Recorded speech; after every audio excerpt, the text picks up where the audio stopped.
Ooga, fucking ooga, cunts. How are y'all doing this evening? We just got Ren, and Dolphin, actually. Hello.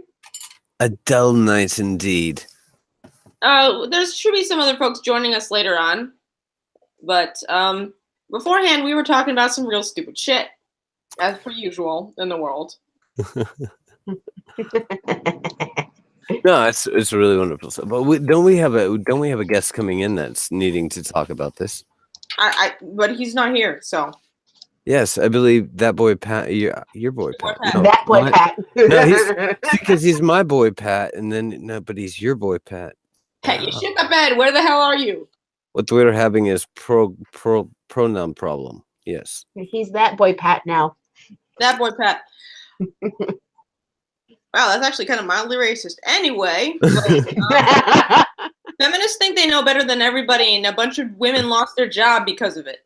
Yeah, and those women are pissed. Oh, yeah. I don't know if there's a lot of women that are going to tolerate this shit for very much longer. Yeah, no, there needs to be a civil war, and I fully condone fisticuffs.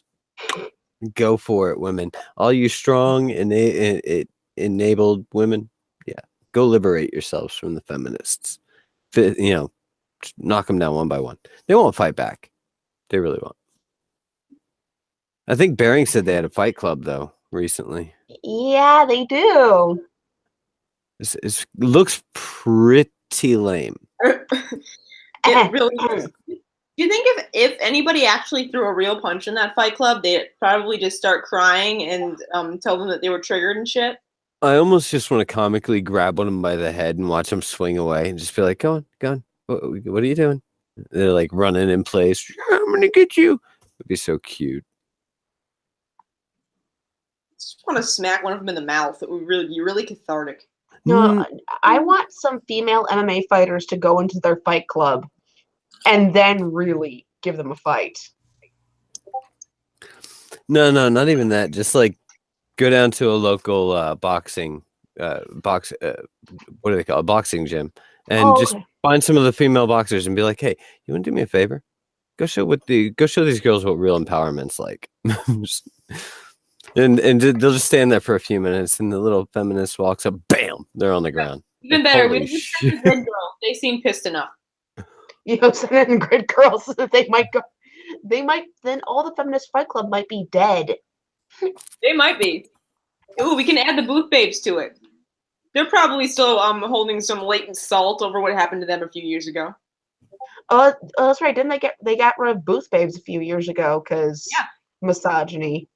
Because I thought booth babes were still there, and that's who they were going after. But the grid girls were the ones that got targeted instead. I'm not sure. I think it's kind of a separate thing, but it's weird that they have such a close parallel to one another, and especially because some booth babes weren't even paid, depending on the con. Oh, you're talking about convention? Yeah. Convention babes. Convention babes. No, a lot of convention babes I think were paid because it depended on the company. Because if you know, certain companies would have those girls in costumes that were part of their wheelhouse of characters they had. Yeah, that's true. I know people like Jessica Negri make a lot of money doing that shit. Oh yeah. Robert, how are you doing? I am good. How are you? By the way, I have wonderful set of pictures of what we are talking about, so I will present at this time what we are talking about. Booth babes, careful with Google. Girls. I am not Russian bot, by the way. No, these aren't booth babes. These are. Yeah, wrong. No, yeah. No, this is. I just typed in grid girls and went to images. What do I need to cycle through? No, these are good girls. Some are, but like clearly the one that's the racing stripe outfit. Okay, so these are definitely grid girls. Those are definitely grid girls. And then oh my god, I shall. Yeah. And then I'm pretty sure those look like grid girls. Really cool. Yes, they are. So yeah, wow, that's really a skimpy outfit there. Oh my god, those are actually really, really conservative outfits. I love those outfits. They look like they're going to a board. You could go to a board meeting in that outfit and still maintain respect. You could go to like a fancy horse racing event in England in that dress and be okay. That's like, yeah. That's like a Kentucky Derby dress. I expect you to be if you're wearing that dress, I expect you to be holding a little umbrella that people actually refer to as a parasol. Yeah. And you need to like That's speak adorable. with fancy words. Isn't it? One of the ones that I saw, she was wearing like these crop tops here are probably the skimpiest thing that I've seen, and they still cover a lot. All right, I've these are seen- definitely great girls. Bodycon dresses are pretty popular with them too, but it's still I've worn dresses or outfits that are skimpier than what some grid girls have worn. These look like cheerleaders. You're probably wearing something now that's skimpier than what grid girls wear. Not really, but yeah, usually yes. Usually the answer is yes. I'm with gonna me. go yes and drop the question. Let's see. Right. I mean, what I'm wearing in my avatar is skimpier than what these women are wearing. These are definitely great. Oh, and look at full pants. You got the tag. Full pants, a long sleeve crop top. So, oh my god, stomach is showing. It's Ginger versus Marianne all over again. Yep. All right, what up? By the time I'm late, I was on a stream of corruption. No problem. All right, so what we talk? We're talking about this kind of stuff. Look at that skimpy ass outfit on the right. Oh my god, that is. Is this what I was talking about earlier? What you throwing? You can see the top of her foot. Oh man, and all of her hand. Ankle. Yes, I was just having this conversation on the other screen a while ago, man. About when I heard about this whole story going down, and I'm just like, feminists have just shot themselves in the fucking foot if they don't realize that. The male feminists are the funniest part. This is objectifying women. This is objectifying women. Fuck you. yes, it is. You're just mad that they're all gloriously. I love that outfit. That is an awesomely cute outfit, and I think I need one like that. Yeah. I think the only male feminists that get angry are the ones who probably know that they don't have any chance with these types of ladies right here. Yeah, because they look like they're actually fucking classy.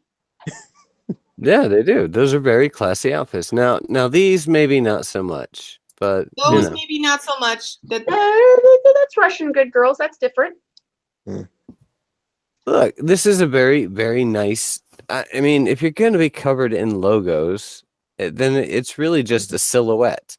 Yeah. What's the freaking and a pretty face and some hair. The Remy, they went after grid girls. The Formula One has now dropped them completely. And they are fucking pissed. Yeah, I saw some tweets from them going like, "Thanks, assholes, you cost me my job. Like, I love doing this job, and you fucking took it away from me." There's women that have actually been discovered as models after being grid girls. Mm-hmm. And one even came with a stunt driver and all that right there. Yeah. This outfit, if I had a daughter, I would let her wear that outfit. I would have no problem with her wearing that outfit. Yeah, look at that. That's a simple box skirt and a box top. It's barely showing silhouette. Look at this. This is absolutely acceptable. That's a tracksuit. Are you? That's an outfit I'd probably buy if there was like a version for like 7-year-olds and give my daughter. It's like, yeah, I don't care if a tiny sliver of stomach showing. That's pants, a shirt, and a jacket. And a turtleneck at that. Yes, a Thrax Stable Skull says shooting themselves in the foot, not with a pistol, but a fucking cannon. Mm-hmm. Yeah, people aren't going to tolerate this shit for much longer. This is ridiculous. Yeah. Oh my god! And it's full length skirts. Are you guys seeing this? Are you freaking seeing this? This is like I could. You know what? No, I agree with the feminists. I'm done. I agree with the feminists. This is how all women should dress. A long sleeve blouse and a floor length sarong. This is how all women should dress all the time. Yeah, and it's like Here's It's like another these one. I'm feminists down would with that actually, too. it's like they would actually have an argument, man, if these women were like forced into doing this right here, and if the Grit girls was like coming out and saying like, yeah, this was objectifying us, and I really didn't feel comfortable in all this right here, they maybe have a leg to stand on. But no, the Grit girls are pissed off at these folks. Like, thanks a lot, you cost me my motherfucking job, and I was loving this right here. I put an article in the side chat because there was also recently or today there's a woman on Twitter who's trying to get a girl kicked off of her campus because when she asked her, would you like to try on a hijab? She said, no, thank you, and then posted about it on Twitter. I don't. How is that? I wouldn't want to try on a hijab. No. Yeah, I don't either. I put too much work into styling my hair. Why cover that up? People with hijabs are really about. I know what they're really about. Get that shit away from me. I would have been way less polite than she was. All right. And she's trying to get this person suspended or kicked out of what? Yeah, she wants her expelled. Fuck? Man, fuck her. Like shit. You can't force somebody to do something they don't want to do. All right, Pat, we have a question in chat and you could answer this. Someone's asking, what the hell is a grid girl? Maybe you can explain it better. Grid girl, I'm saying that, well, if you don't watch Formula One, which I know what it is, like I'm not the biggest fan of it, but it's like, grid girls are basically like the girls who basically go around like wearing logos of the brands that be featured in these Formula One events and all that right there. Not only that, they be standing there holding signs of like all the drivers. It's like and yeah, a lot of them they're very beautiful, they're very sexy and all that right there. But that's what they mostly do. They mostly basically like wear the logos of all the brands around there. Basically they're models and they're pretty much eye candy, but they love doing it. That's the thing right there. They love it. They enjoy it and all. Nobody's forced them to do that. And these butt ugly ass feminists got up in their feelings, started calling it sexist, racist, not racist, but misogynist and all that shit right there. So Formula One said, okay, we're gonna kowtow and cater to you. Grit girls, you're fired. And now they are pissed. Yeah, because feminists actually watch Formula One. Yeah. Since when were you interested, You're not even like, that's not even your clientele. Why are you catering to them? You don't They just saw something they didn't want to see. While you're at it, can they leave comics the fuck alone? Because you don't buy them anyway. Yeah, you don't go to comedy clubs. You go to dramatic poetry readings. I meant comic books, Dolphin. Yeah, leave those alone too. Well, you don't buy comic books. They don't fucking buy them. They don't do any of the cool stuff that they bitch about. No. They don't invest in any of it. So why are any of these businesses or industries even giving a shit what they care? Like, you're not our clients. That's our clients. It's like misery loves company. It's because press. They think bad press is bad. No. So they turn around. All right, as a company, if you say, no, actually, we're going to cater to our clients, not a bunch of outsiders. Sorry. And they give you a bunch of bad press, your clients are going to read that and be like, wow, my business stood up for me. You know what? I'm going to go read a couple more. They could have turned that around so well if they just had some balls. Yeah. So I don't know. And part of me does kind of wonder, like, if Formula One did this just to see, like what kind of reaction would they get, like as you can see, the reaction is not only of Formula One fans, but the actual grid girls themselves are saying, this is bullshit. They should sue. They should join a class action lawsuit. Those who are getting paid, they should sue for lost wages. For the sounds of it, all grid girls were contracted to certain teams or things like that. They were paid employees. Mm-hmm. So I posted an article in side chat if anyone wants to open it. It's basically the grid girls' response to this whole thing. I'll go ahead and post since just a smoking dolphin. Mm-hmm. I don't really have much else to show. Though Chaos brings up a good point. How long till they go after cheerleaders? Oh, no time at all. I mean, yeah, it won't be too long, but I think cheerleaders are actually, No, I think you were talking about something like this on on Shitlords Anonymous, like they probably got like a little union thing going on. I wouldn't be surprised if there was. They'd be like, "Yeah, come on at us, goddammit, we ready to fight you." I would not be shocked if cheerleaders, especially the NFL ones or like the sport major team ones, had a union. To go fuck you. I swear I heard something about that before, but I'm not 100% sure. Yeah, I wasn't positive either. I thought maybe they did because I remember hearing something about it. Because I can just think, man, try to get the Dallas cheerleaders or the Blaker girls, like banned because you think they're too sexy and shit like that. Oh, you in for a fight. Go after the go ahead and go ahead the UFC women, and I'll read this.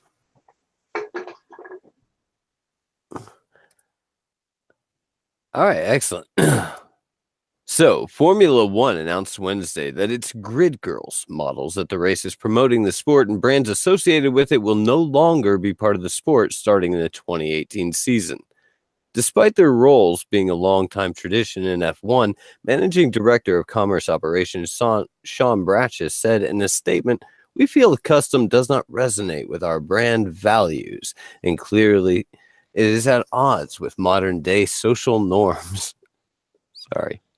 However, some of the grid girls don't feel the same way and look to social media to express their outrage and reaction to losing their jobs. Among them was Rebecca Cooper, who said she was a grid girl for 5 years. Mm-hmm. And as you guys can see, these are the terribly scantily clad. Oh yeah, how horrible! I think I owned a dress like that. The Empire waist A-line dress before. I'm like, that is so sexist. Those dresses actually make me want to have a little girl so I can get her dresses like that. With a cute little white shrug, yeah. I know. I like the one on the bottom left. That's awesome. Oh, the polka dot dress with a little shrug. It'd be so cute. I'm sorry, I've got 3 boys. I ache. But that's objectifying, yo. No, man. No. These are nice conservative style dress. Oh my god. How is that scantily? This is just pathetic. You know what? I'm gonna go ahead and like that. Oh crap. Screw that. Like I said, the only people who are mainly complaining were like these ugly ass feminists and these beta cuck ass male feminists.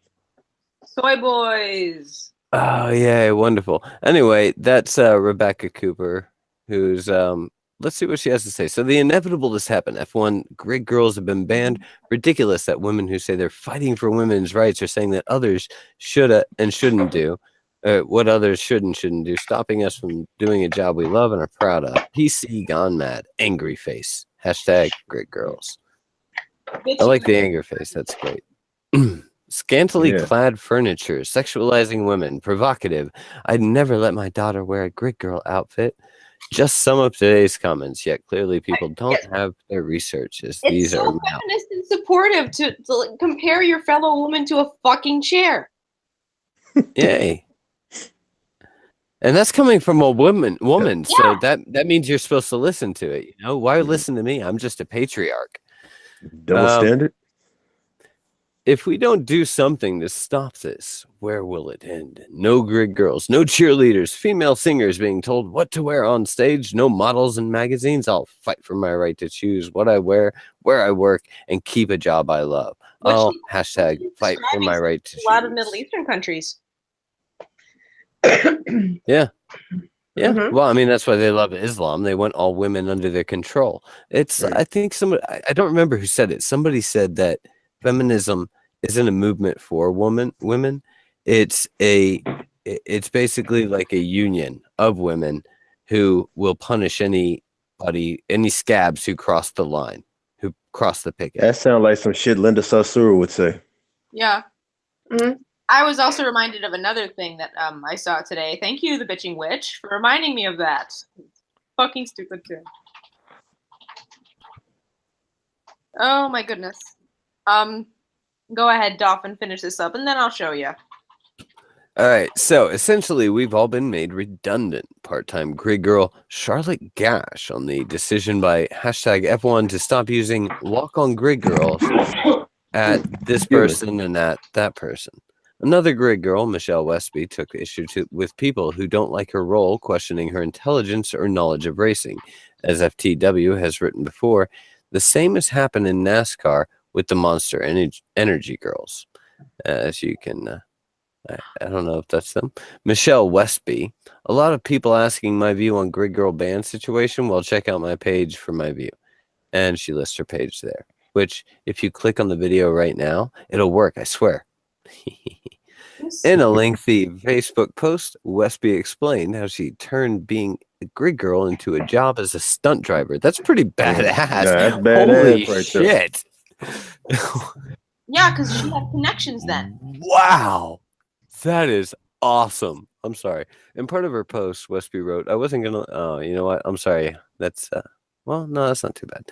Okay, I wasn't going to get involved in this whole ban of grid girls debate as I felt the girls were handling it great, but recently seen some comments which really got my blood boiling, like they have no purpose, intelligence, or even knowledge of cars and racing. And about time they get a proper job. First of all, the majority of grid girls working on the grid have a very strong interest in racing, and like myself, got involved in pit duties where possibility and even used my time where possible and even use my time at race events to learn and better my knowledge of cars and racing. Also, most girls do this work for extra money when, again, like myself, already had a very good full-time job or at a university studying. Most of these girls are far from just a pretty face. People have forgotten and saying, don't judge a book by its cover. Have forgotten the saying, don't just, The most important point I'd like to get across is the fact that if it wasn't for grid work, promotional modeling, I wouldn't be where I am now in a male-dominated sport. Job as a stunt driver, drift competition driver, inspiring and influencing females in this intimidating male environment. I get girls message me all the time saying how I inspire them and made them want to try and get into racing drifting when they didn't want to before, thinking girls wouldn't be accepted as much. Yeah, you're really fucking throwing the baby out with the bathwater on this, feminist. You know, how about and let's go back to this. I really want to look at this real quick. They have no purpose, intelligence, racing, or even knowledge about racing, and time they get a proper job. How the fuck do you know? This pisses me off to no end. If you're and it happens, I know, on all sides, but feminists and a lot of the social warrior class are the worst at this, in my opinion, where you just assume what other people think. You assume what other people know. You assume just because somebody doesn't say anything, you're completely shocked when they do. Yeah, because these feminists think they know better. You think that you know everybody's intentions, everybody's motives, everybody's end game. You don't. You really only know what you can see and hear and smell and taste and touch, and that's all you fucking know. And don't tell me that you know anymore, because you're a fucking liar if you do. And I bet you half these women who are complaining about the grid girls are bloggers. Oh yeah. Oh yeah. Yeah, they need something to complain about. Anyway, I'm going to go ahead and stop presenting. I don't know if I can present the article that I got, because technically it's about a painting called Hylas and the Nymphs, and it has naked ladies in it. So I'm going to go ahead and not present. But oh no. Oh no, you should all look it up. It's a beautiful painting. Okay. But the Manchester Art Gallery has decided they're going to take it down and ask for people's reactions to it. I would like a link. It is a paint here. I'll put it in the side and I'll put it in the main chat. Oh my god, why is you can't put it in the main chat? I'll put it in the main chat, but I'll remove the HTTP, or you can do that, either one.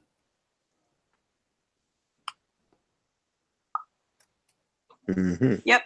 But anyway, it's called Hylas and the Nymph, and the Manchester Art Gallery has removed it because they're trying to.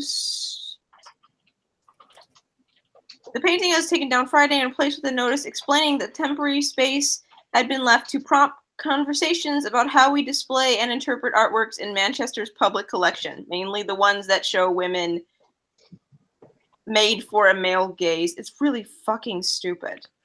Have you seen all the Renaissance art just showing off dicks like everywhere in Rome? Yep. Just everywhere you look, dick, dick, dick, dick, dick, dick, dick.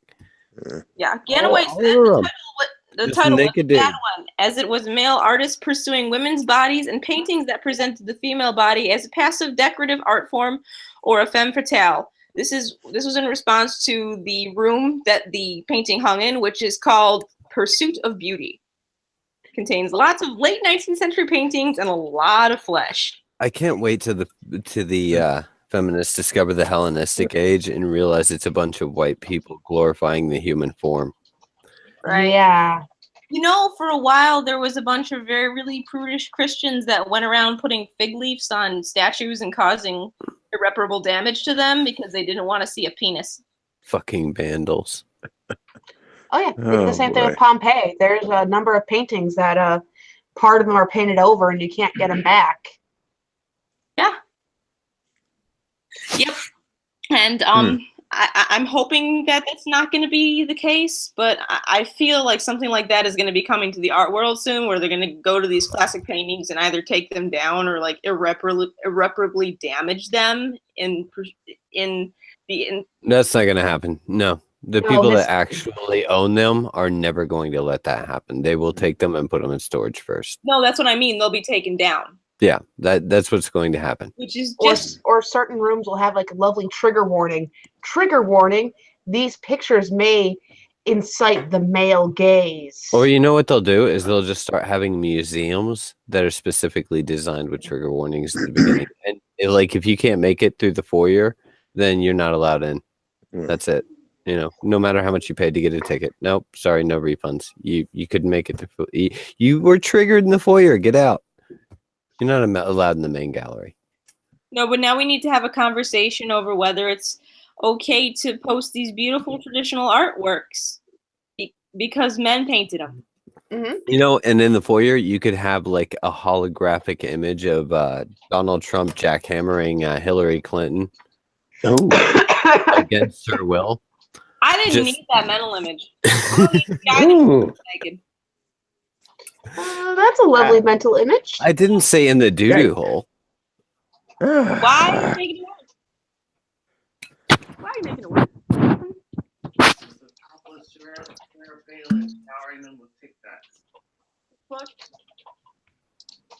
But Mr. I kept it clean. Topless Sarah Palin showering them with Tic Tacs. Where you got that? I don't know. Oh God, terrible. Well, Sarah Palin, that's not bad, you know. I just think about the Lisa Ann version. Porno surgery. It's freakish how much that woman looks like her too. Yeah, I was like y'all sure you weren't separated at birth? You're twins, right?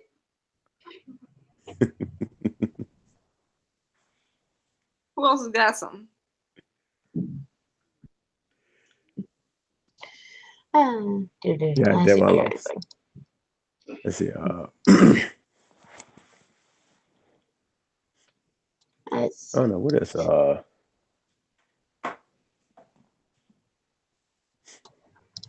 don't know. Besides the Greek girls, what the nigga? What I was saying? Damn, there was something else I was thinking about before.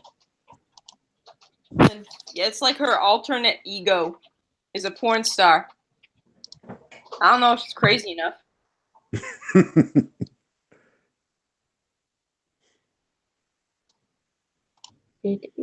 Everybody's muted. I know. I'm just getting articles. I save a bunch of articles in my DMs for a reason. The off chance I really need some. Did y'all hear about that? Did y'all hear about that feminist fight club? Yes. Oh, good God.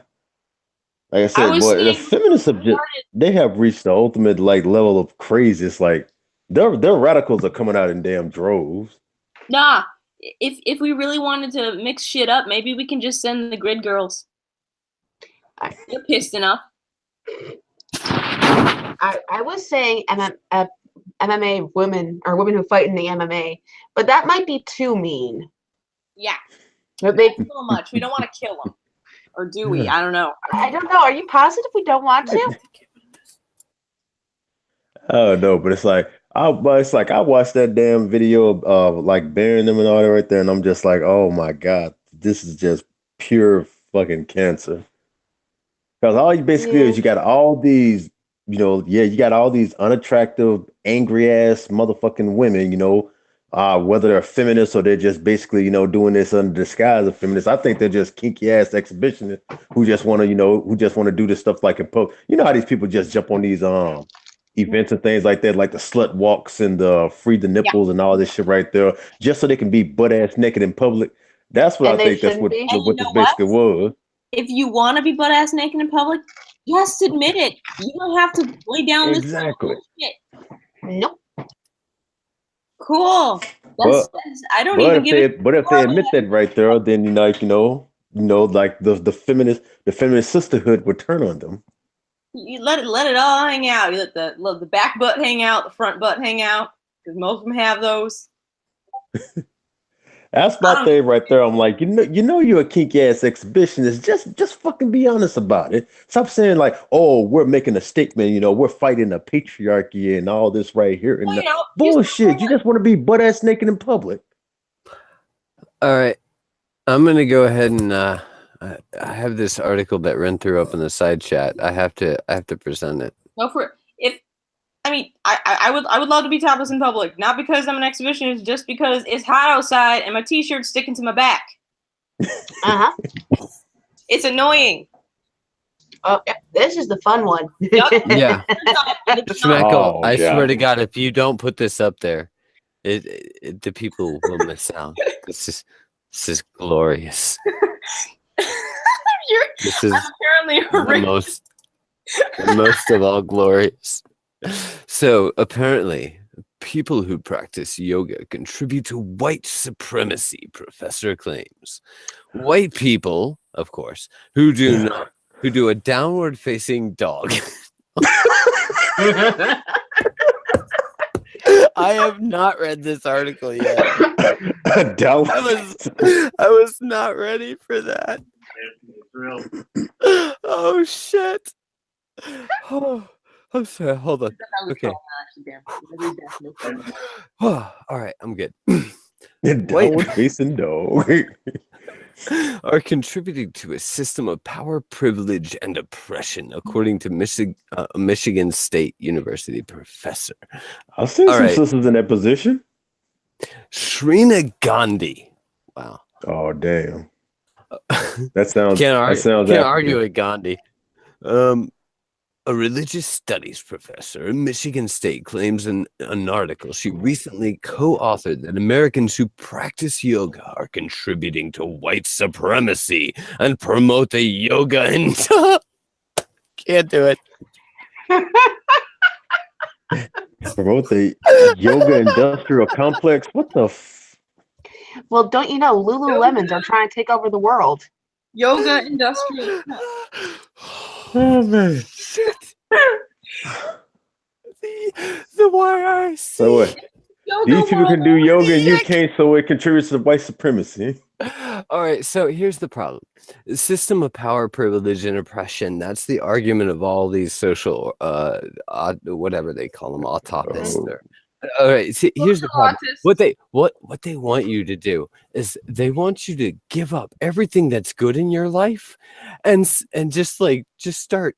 No, I don't know. Don't eat and throw yourself downstairs and remind yourself every day that your penis makes you a bad person. No, they want everybody to give up everything that they enjoy in life and be just as fucking miserable as they are constantly. That's really what it comes down to. You have privilege. You need to give it up. You need it. I'm sorry, my privileges are my blessings. Go fuck yourself. Oh, look, Samaj came in at just the right time. My impressions. I can already tell from what I've heard so far of the conversation. This is all about certain interest groups out for power. I can't finish this article on. I'm gonna try and do the voice. If I break down, I'm sorry, people. I'm really sorry. Are you visiting the topic in public? This is quite possibly the most difficult public presentation I've ever made.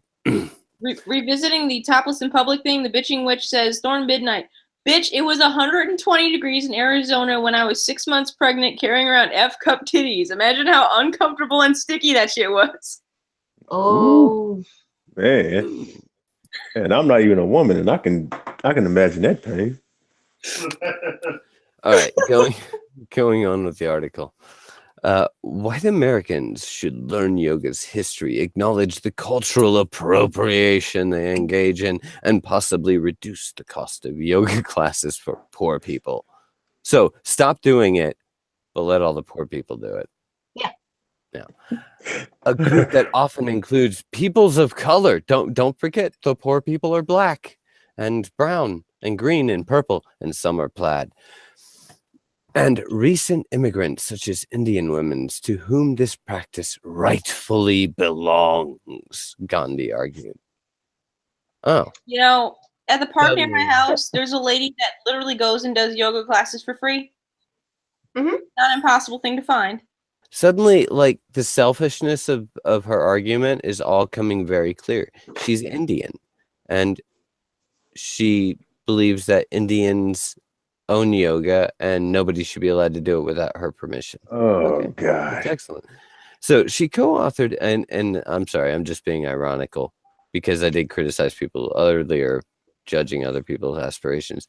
Honestly, that's just how it's coming across. Is, you know, she specifically points out Indian women. Her name is I think Shrina Gandhi. Yeah, she's Indian. She's arguing for her own self-interest specifically. The Madman says that there's no poor white people and he doesn't exist. There are no poor white people. I am really sorry, but I am feeling terrible. I just can't hang. Dude, go to sleep. Yeah, you haven't spoken the whole time. I'm giving you a pass. Go. Yeah, sorry about that, guys. I apologize. No problem. Feel better. All good. Have an awesome show, guys. Take care, my dude. Adios, my dude. She co-authored the piece titled "The Yoga and the Roots of Cultural Appropriation." Okay, fine. Not a Russian bot. With Little Wolf, a self-described anti-racist white Jewish organizer, facilitator, and healer who has called for decolonizing yoga, the College Fix reported. Decolonizing? What the At this point, it's just literally a string of words to me. I'm not even putting it all together. Really? I will laugh too hard. They're making shit up. Wait till you get to the word salad at the end. Those words don't even make sense. The two argued the explosion of yoga studios, yoga videos, apps, yoga pants, and other yoga swag over the last 2 decades is evidence of the misappropriation of yoga. That is part of the systemic racism built on the labor of Black people and people of the global South. Oh, good God.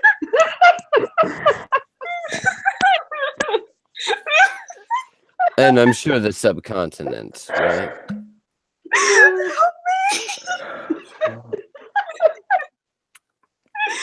fucking crying. It's so dumb. This person is a professor. They'll hand their license to anybody. I would like to point out an important aspect of reality, that is, those who cannot do, teach. We need more people that can do. Yes. Ooh, we need more doers. Yeah, where are the doers? We would argue one of the goals of white supremacy is to buffer white people from the pain that comes from the process of exchanging cultural grounding for the unearned power and privileges of whiteness. They wrote, this modern day trend of cultural appropriation of yoga is a continuation of the white supremacy and colonialism, maintaining the pattern of white people consuming the stuff of culture that is convenient and portable while ignoring the well-being and liberation of Indian people. Hold on a second. Whoa. You just talked about Black people and people from the global South. So you're talking, basically, the global South includes, let's see, South America and Australia and New Zealand. So huge white peoples, huge white peoples and a bunch of white peoples that for some reason the liberals like to call browns. But anyway, being partially of Spanish descent myself, I don't really understand calling Hispanics anything other than just another group of white people. So, like the global South and black people, that's Africa and the global South. And then you bring it back to India. I knew this was coming back to India. Gandhi and the Religious Studies Department at MSU did not respond to Fox News's request for comment. Is that the article? I wonder the fuck why. This is the New York Post. Why are they talking about Fox News? Probably because it's just originally published on. Yeah. It's republished. So in other words, the New York Post is getting so desperate for readers that they're republishing Fox News articles. That's nice to know. I guess they've lied so much. They're like, well, let's just follow someone who's successful. Anyone, just copy paste. Yeah. Okay. Wait. Let me see. Where were we? Gandhi said few white people make the connection between their attraction to yoga and the cultural loss their ancestors and relatives experienced when they bought into white-dominate culture in order to access resources, Gandhi wrote. But white people who twist their bodies in different yoga positions can do something about it, according to Gandhi. Given a deeper analysis of yoga, white yoga practitioners and teachers can engage in yoga in a decolonizing way that reduces harm and seeks greater cultural accountability, she wrote. So, why is every time I hear decolonizing, I keep hearing that South African girl saying they need to decolonize science? So here's what you need to do. When you get into, what is it? When you're doing your downward facing dog, I want you to scream out, decolonize me, decolonize me, decolonize.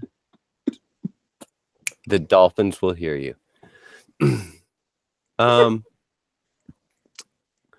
That last part was not an admission of any type, especially during this time when the underbelly of capitalism, white supremacy.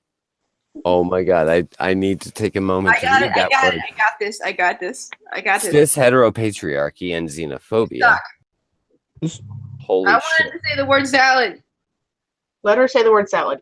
I want to say the word salad. You know what? I think everybody should say this word salad. Go for it, Thorn. Cis heteropatriarchy. Xenophobia.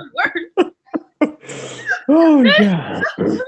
In the underbelly of capitalism. You know what? Capitalism has nothing to do with race. The only color capitalism cares about is green, you fucking idiots. And gold. And gold, and silver. And platinum. Platinum. And actually a lot of other things. Radium. Yeah. Rhodium is actually pretty high up all there. The precious metals and rare earth metals. What's that? Palladium? Palladium's pretty big. Palladium. Mm-hmm. I actually gallium, and no, I'm not going to do that. I actually bought some gallium just because it's fun to play with, because it's like melty at just above room temperature. So like when you put it on your hand, it melts. It's gallium spoon. Yeah, it's so cool. If you don't have gallium, get some gallium. Google gallium spoon. I don't want to Google gallium. Who would make a spoon out of gallium? You like put it in your soup and then like pull out a handle. Pretty much. Yeah. All right. All right. We have to finish the word salad. Okay. There's more. Especially during this time when the underbelly of capitalism, white supremacy, cis heteropatriarchy, and xenophobia is being exposed. It is imperative that everyone, especially those who have access to spiritual practices like yoga, ask difficult questions of ourselves and one another. The two concluded. I'm going to take a pause and point out that what they're doing here is pointing out that they have found a vulnerable group of people that they are now identifying for exploitation. If you read that carefully, that is what they are saying. We have found it. Yeah. Anyway, also, we must. The Indian lady doesn't realize that yoga was made to be for everybody when it was in India. So she has no right to be saying any of this and needs to shut the fuck up. Yeah, go read your Indian roots and quit culturally appropriating. Bitch, you're in Michigan. We must ask, in what ways are we complicit in a system that harms people of color, queer and trans people? Quit culturally appropriating queer and trans people unless you're queer or trans. Poor people, quit. You're a professor, you have money. People with disabilities, unless you're willing to break your legs, you take that back. And immigrants, get the fuck out of my country. No. No, I'm serious. Unless you are one of these things, you don't speak for them. I'm not allowed to speak for feminism because I'm not a woman. So you don't get to speak for the patriarchy because you're not a patriarch. She's a freaking Indian person that doesn't get what fucking yoga is. Yoga is supposed to be for everyone. So why are you saying any of this? Did you guys pay attention to the tags at the bottom? What is this? Colleges, Michigan teachers, white supremacists, yoga. Oh, that's a beautiful bunch of tags. But oh my God. In the hospital? Yeah, that's some news. I want to do this one more time. I want to say this, and I want to get all the way through it just to prove I can do it. You ready? Shrina Gandhi, a religious studies professor at Michigan State, claims in an article she recently co-authored that Americans who practice yoga are contributing to white supremacy and promote the yoga industrial complex. I did it! And I'm done. Yeah. They promote the yoga industrial complex all while in the downward facing dog. Yeah, well, don't you know, Lululemons and capitalism are planning world domination. Yeah, by a series of mutual agreement acquisitions. If you paid anything more than $0 for your yoga stuff, you're a fucking idiot. I'm like, where did they find these folks? No, seriously, all you need is a floor. Samaj, don't bring bad news to the cunt stream. Don't do this. Don't do it. Don't do it. Don't do it. I already did. I was bringing it up just because. I don't. No, if I close my eyes and put my fingers in my ears, it's not true. Watch the Marvel movie that doesn't have a cameo. Well, here's the thing. He's already filmed the next 3 movies, so. Okay. But it's coming, Samaj. Look, I'm just saying, nothing bad has happened yet. He's just been rushed to the hospital. All right. Don't panic yet. It's not until tomorrow will you know if anything bad happens. And so far, nothing. He's just in the hospital. How freaking dirty are his hands? This was him at the Walk of Fame. He was doing his the palm prints. Oh, okay. Yeah, that's why that's there. It's just curious. In his, like I'm sorry, but his index finger on his right hand index finger is fucking weird. It could be. You know. Yeah, they can't live forever. Yes, he can. Yeah, so it was some sort of heart. It was some sort of heart trouble. We'll see. It's not dead yet, so don't get sad yet. But it's just something. Somebody call Mick Jagger. Figure out what he's doing.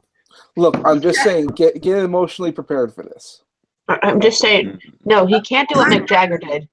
Mick Jagger and the guitarist have done all the drugs. I mean, all the drugs. I know, and like they died years ago. They're just zombies that are being fueled by cocaine now. You're living mummies. I'm okay with that. So what we're saying is we need to give Stan Lee cocaine because I don't think his heart can take that. Well, see, that's why I said it wouldn't work. They've been doing cocaine the Rolling Stones have been doing cocaine for so long. It's a vitamin. Everyone else would have killed them. We need a state of actually revitalized the man. Cocaine is a vitamin. My God. I've lived to hear that said. It's just look. It's something that you take to get really expensive pee. I guess. Very much like a vitamin. Okay. Yeah, I mean, vitamins can still be helpful. Anyway, that's a little bit of sad information right there. So, now we can be a bash on Destiny for a while. Yeah, making fun of hobbits is always a good thing. I know, little man. He done did know. He basically admitted on a stream that he's actually making a shit list. Yeah, well, I think the man that's going after people. Yeah, Sinatra tweeted it out. Yeah, it's open season at this point. Just because I think his Twitter's taken down. I think he has a risk of his Twitch account getting taken down as well. Yeah, because I believe that what he's doing, Twitch considers this doxing. Yeah, doxing. Is he an American? Is he in America? Yeah. Yeah. Are the people that he is doxing in America? Yeah, buddy. Some of them are. Yeah. Well, some of them are. Well, here's the thing. You're in 1999, the Supreme Court ruled that you're all right to online service if he's making a hit list to go after other YouTubers or Twitch streamers. Thank you. Yeah, on his Reddit page, I believe, right? If people can get that to Twitch.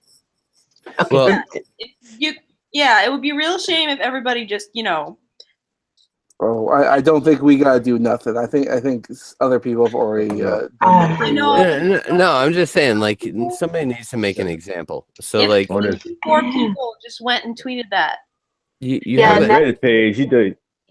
Not to mention, you are where Twitch judges if you can stay on based off of what you do on other social media.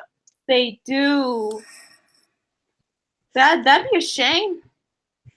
I know, and the majority of his Reddit page is mainly about Andy Warski. I'm like, damn, he talk about Andy Warski like Kristen Winters talks about Barry.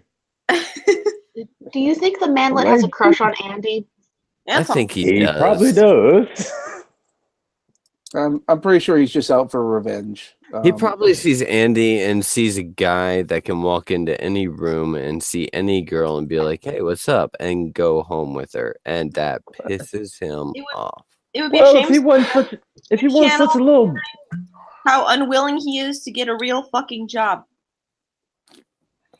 yeah, especially being a little shrimp. Like, man, for somebody who talks as much shit as him, goddamn it, hell shit. You think he'd have some meat on his motherfucking bones? Like, just as much as you talk with your buck 50 looking at, like, sit your little. No. You mistake, Pat. These people don't know that in order to gain strength, you have to go against resistance. They don't get that. Like, that is not something that goes through their head. That's why none of them have any money. That's why none of them have any jobs or like prospects or skills or abilities or usefulness to society. No, he flat out said he refused to. It's below him.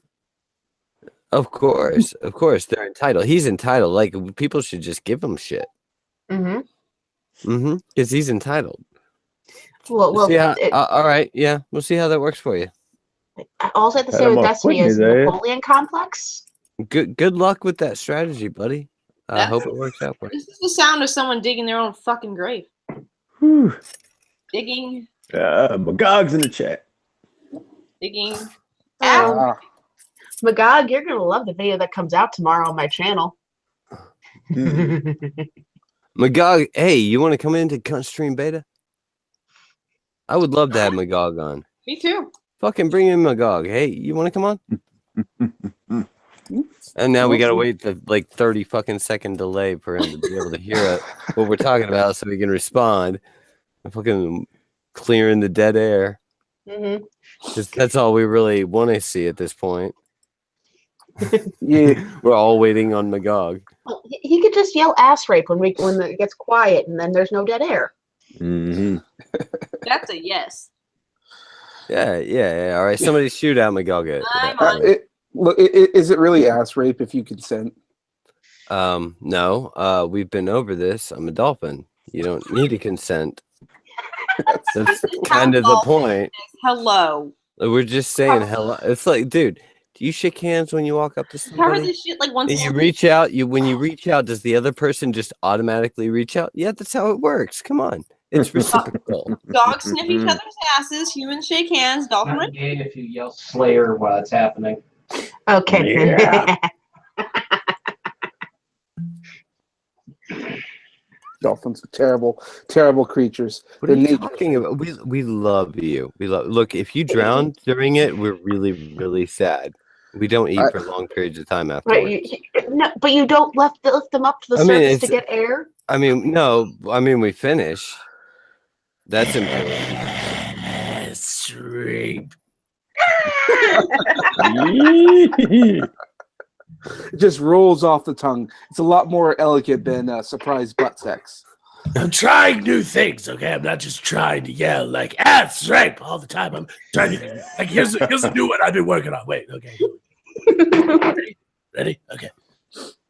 Ass rape. Ooh. That kind of sounds like Pokemon bit. Sounds a little like Pokemon. I'm sure it will work quite well. Quite well.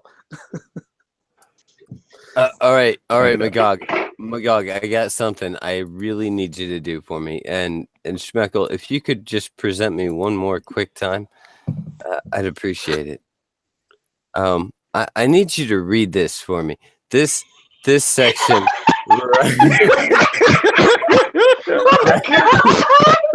right here. You want me to read that highlighted bit? I want you to read the highlighted bit, and I'll unhighlight it just for you. All right.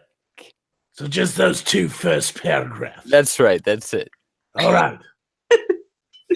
There's an ad. Hey, who put the ad in the way? I don't see no plane.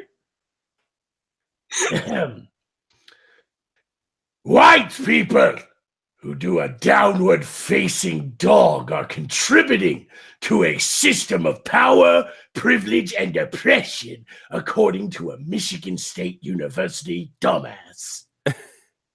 Triana Gandhi, a religious studies professor at Michigan State, claims in an article she recently co-authored that Americans who practice yoga are contributing to white supremacy and promote the yoga industrial complex. Well, those were definitely words. But I never thought I would read such a ridiculous thing. I do appreciate it. Yeah, Schmeckle, you can. How? Have you ever heard of the yoga industrial complex?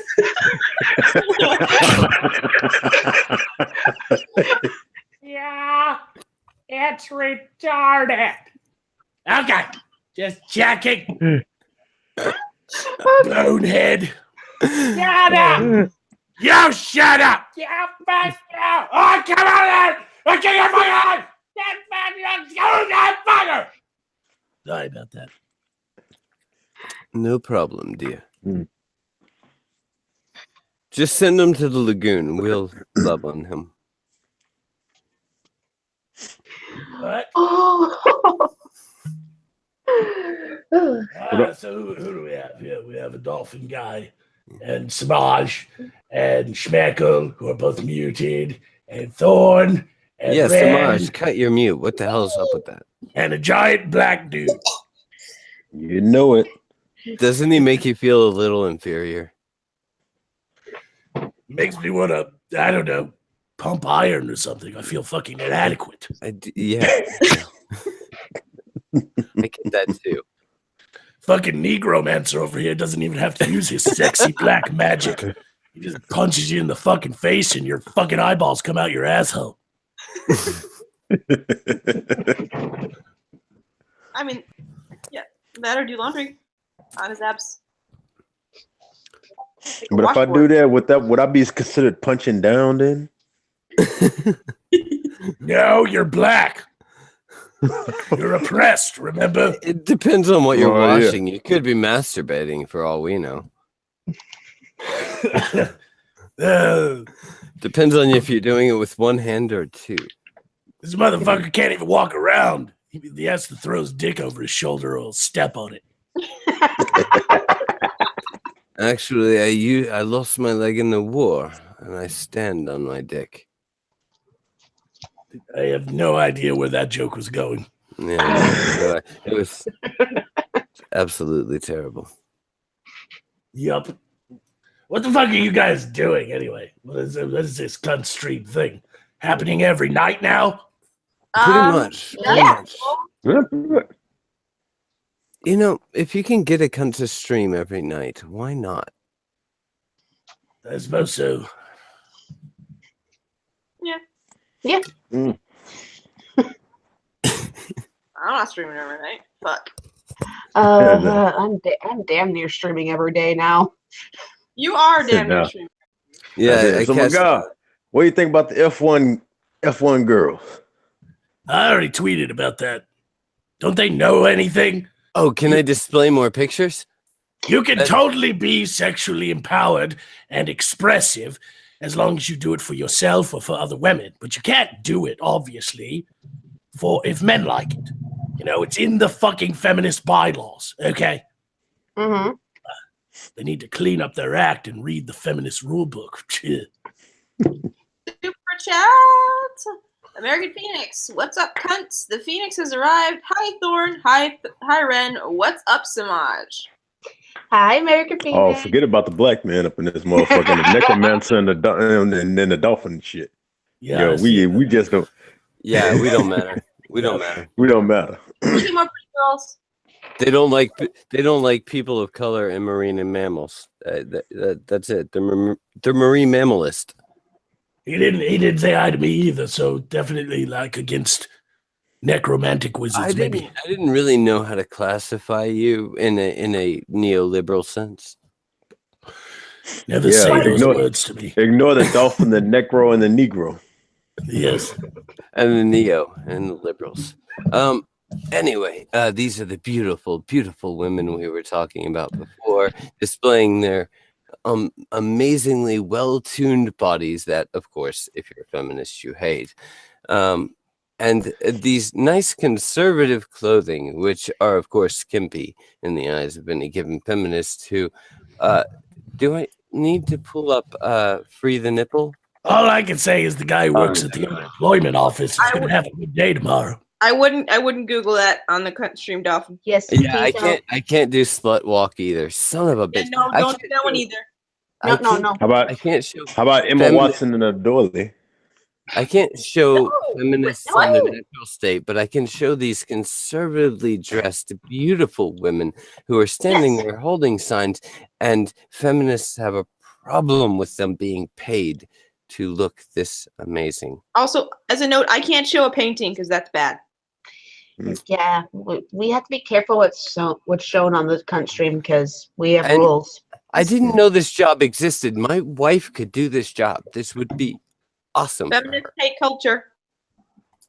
Feminists don't like anything if women choose it, and it's not feminist in nature or feminist in women can't even represent darts now. Naked paintings are bad because a man did them.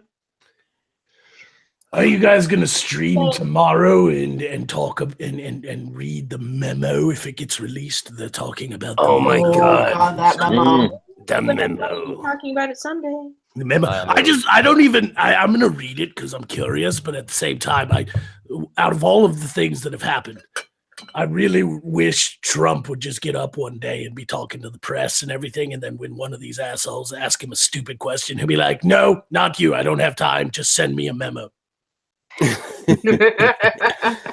That's all I'm still enjoying that look on their damn face during the State of the Union. What? I'm still enjoying that look on their face when the State of the Union just came up. Oh boy! Speaking of that, did you see the Congressional Black Congress sitting there looking so angry when Trump announced how much black unemployment had gone down? That son of a bitch. He gave us all jobs. What's our job now? Yeah. I mean, whether you like Trump or not, he's fucking effective. When you fucking hear something like that as a black man, let me ask you, Pat. When you hear something like that, like unemployment is the lowest it's ever been in the history of the United States among African Americans, Black Americans. And then the camera pans to the Black Caucus, and they're all sitting there while everybody else claps with their arms crossed. With their arms. I'm like, what the fuck y'all mad for? Shit, this man just helped give black folks jobs, and y'all sitting up here pissed off about it. Why? Because y'all motherfucking ass had 8 years to do that bullshit, and you didn't do shit. Yeah, I mean, whether it even is Trump who did it or not, wouldn't that piss you off to see the Black Caucus just fucking sitting there? My favorite unappreciative argument ass on this point. Somebody said that black unemployment has been going down since November of 2016. Yeah, the moment everybody found out Trump had just been elected president. American Phoenix says, okay, you have to understand, man. I only say hi to one black person today, and today is Thorns Day. Dolphins are cunts, and Necro, goof or dust or fuck off. He must be Japanese. I just read it. He must be Japanese. I don't know. Only the Japanese hate dolphins, so. I have no idea what goof or dust or fuck off means. Is that in the Urban Dictionary? Like, I don't. Might be in a redneck. What? I don't know. What? I don't know. Oh, also side chat thing for you. Yeah, I see that. So, I like dolphins. They taste great in tuna. Isn't technically mahi dolphin? Yeah, I think it's a type of dolphin, or they're related to them. Yeah, but they're the stupid ones. They're not actually mammals. They're fish. What? They don't even have feelings. You don't have to care about them. Neither do hookers. I know, right? Like, point taken. That's because they're inside. And reinforced. Jesus Not Christ. people like you and I. I know. Orcs. I hate orcs. We got to $5 from American Phoenix. What's up, cunts? The Phoenix has arrived. Hi, Thorn. Which is read that already. Wait, we already read that one. That was the one we were talking read about. both of them. Yeah. God damn, I thought the Dolphins was supposed to be strong. See, you're talking over me because he's not fucking paying attention to a word I'm fucking saying. Well, I mean, you're a woman. You need to stop sitting over there and dolphin splaining. No, I'm sorry. I had my headphones off for about 20 seconds there, and I must have missed it.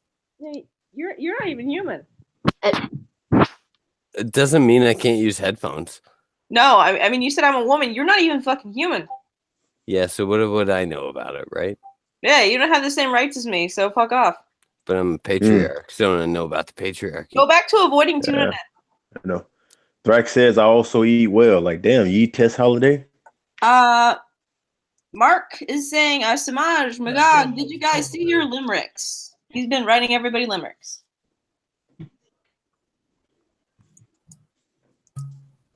I used to buy limericks on the street. You know, they were cheaper back in the day, but now they're really expensive. Oh, Apparently, wait, Mark. LSD. My bad.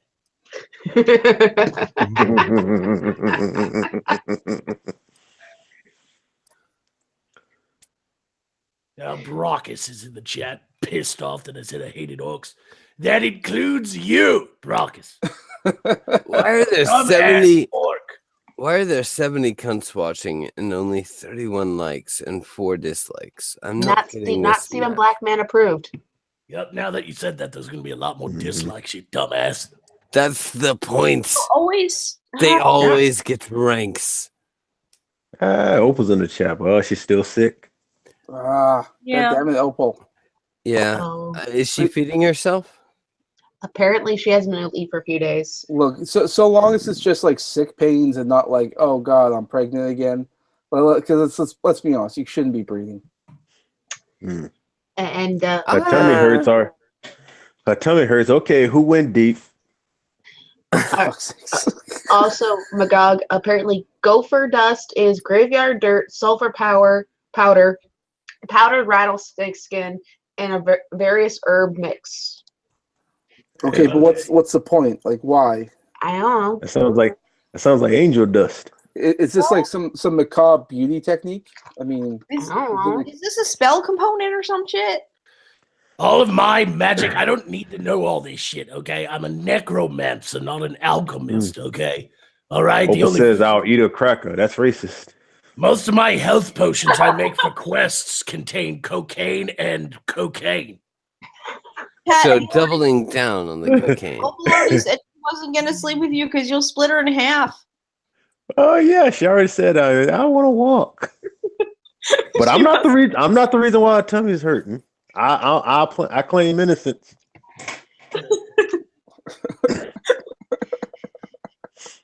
She's died in the hospital, so you know I didn't do it. It cost internal bleeding. Yep. Pat's over there like, I'll put your bitch ass in a wheelchair and you'll love it. You're going right back to the hospital. Yeah, that sounds like a possibility. Also, Fright Power Ranger in the chat there says, donate to Samaj's Rent a Pussy Foundation. Because apparently he started a charity to get me a prostitute. We'll see how this goes. I felt the need to read that out. Watch it makes its money, and it's like, okay, Samaj, off to Vegas you go. Oh, for fuck's sakes. I don't know if I should be grateful or insulted, because it's like saying, what's this, you can't get a woman on your own? Damn. I'm like, I'm reading this and going, maybe I don't know. Where's the nearest bar? Oh, wait. If you nickname your penis Pap Smear, you'll get laid all the time. I swear. I would say, hey, I'll go out to the local bar or something like that. And then I remembered, oh yeah, I live in Canada. It's too fucking cold to go anywhere right now. Oh God, it's fucking cold here too. Yeah. Winter sucks. Winter sucks. Especially in the north. Wind sucks. Yeah, well, I mean, cold is cold. It's just the way of things. It's part of the price you pay for living on Earth. And you're being told to shut up and take free pussy. It's not free, but it's just not my money going to it. It's free for you. Opal Essence that's free. That's free for jacked you off then. in the hospital? Who did you jack off, Opal? No, Opal masturbated while on morphine. Yeah. What? Is this your first time hearing about it? Yeah, we were talking about that the other day. It was interesting. Apparently, drugs make her do weird things. Oh. Yeah, and there must be some badass morphine. That's messed up. Yeah, okay. I've never been on morphine, so I don't know what it does. So apparently that's a thing. I don't know. Have any of you guys been on morphine? Yes. No. No? Been on painkillers, not that one though. I'm on morphine right now. I don't respond well to medication. Mighty Morphine Power Rangers. Oh, damn. It actually takes a lot to put me under. Might be the vampirism. I'm not sure. Could be. Who knows? All I know is that I've heard nothing but good things about morphine, and I'm always paranoid of any drug. So we'll see. Yeah, I'm kind of jealous of vampires because they get to use one of the coolest words in the English language. What's that? Insanguination. So single what? Rolls off the tongue, doesn't it? It's a lovely word. Insanguination.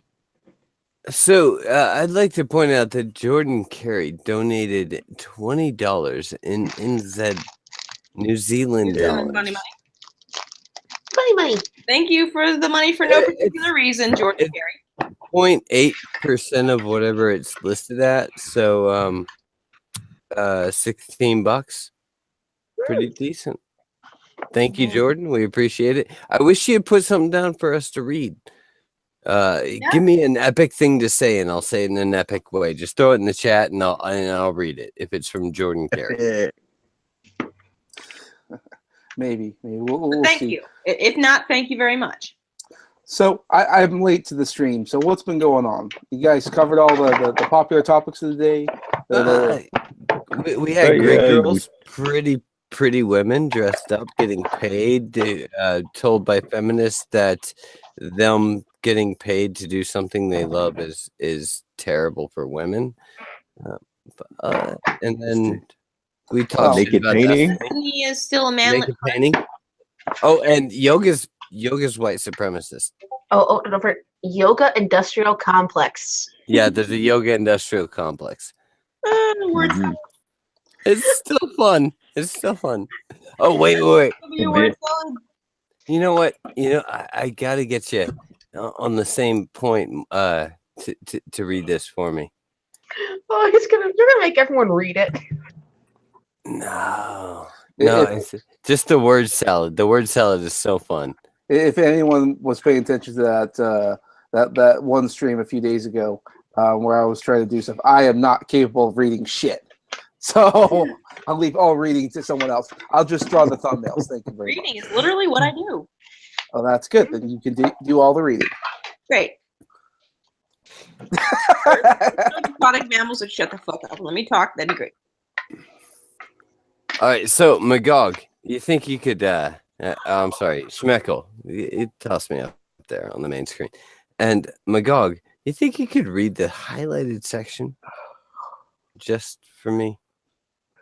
Because I am a dolphin that loves to rape, and you should probably appreciate that.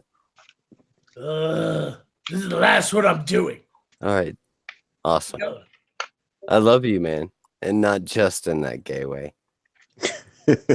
Especially during this time when the underbelly of capitalism, white supremacy, cis heteropatriarchy, and xenophobia is being exposed, it is imperative that everyone, especially those who have access to spiritual practices like yoga, ask difficult questions of ourselves and one another, the two concluded. You are a true. You are a god among men. That is a toast word salad. Dicks out. Word salad. Dicks out for yoga activists. All them big words. Dolphin, when I pass out because I stopped breathing because I'm laughing so hard, Igor gets to blame you. My bad. My wife says the same thing to me on a regular basis. That's but why. Not for laughing. Sorry. Totally different subject. So Riley's Adam's Apple retweeted this at me, and this I will read out. It's his little limerick that he sent to me. He said, "There once was an 8-deep Samaj who lived in his mother's garage. He barely got paid, and he couldn't get laid, but he draws and deserves an homage." Oh, that is a beautiful limerick, and it's funny because it's true. It's very true. It's very accurate, except for the garage part. But I mean, basement. It's more of a basement. Yeah, it's the same thing. It doesn't. Some Power Ranger, I think, are plotting to try and get me and Opal high and film it. Why do I stay high? That sounds like the setting for like an amateur porno to me. It does. Well. Morphine on Opal. Yeah, I'm a pass. I feel indebted to this guy Jordan Carey, who just threw us 16 USD, which is like 20 NZs, and I want him to be like, oh, there we go. Oh man, I got nothing. I'm enjoying drinks in the stream. Oh, dude, you need to give me something. Give me something to say to these people in an epic voice. Anything. Just Anita Sarkeesian's a cunt. Throw it out there. Whatever. And apparently Opal wants to kiss Thorn. Of course she does. I'll read it in an epic voice. I don't care. He said, I got nothing, man. I'm enjoying drinks and the stream, man. Also worshiping Magog.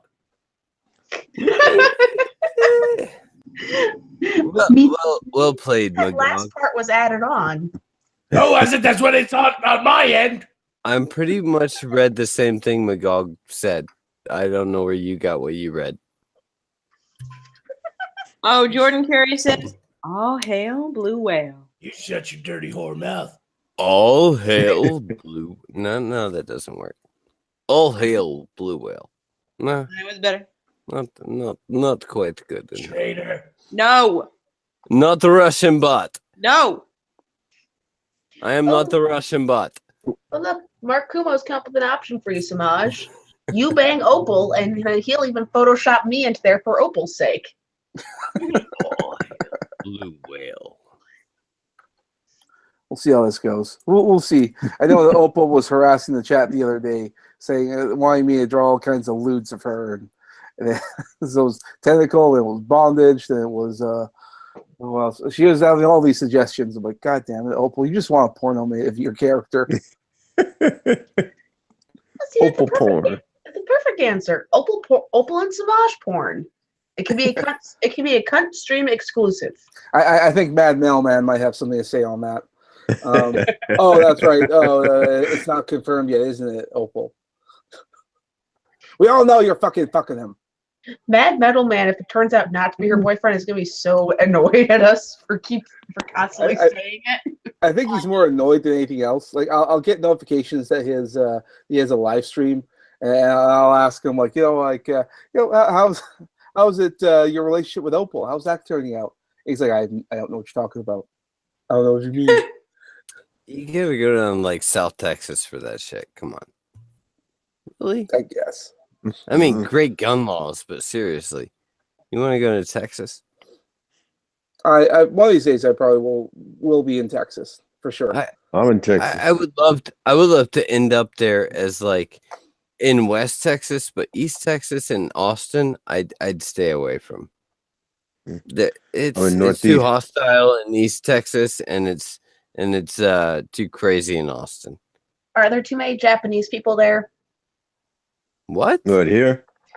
No, I was making a joke at Dolphins. Like, do you not like those cities because there's too many Japanese people? No, I grew up in Houston. I love Texas. I was born and raised in Houston.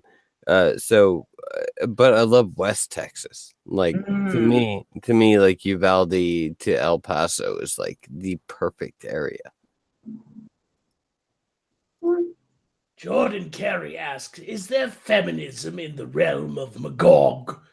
No, they don't survive.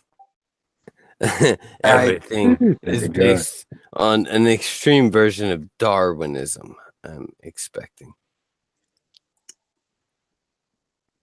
Well, Poe didn't survive, so what's the chance a feminist could? Yeah, I heard that. Shut up, Poe.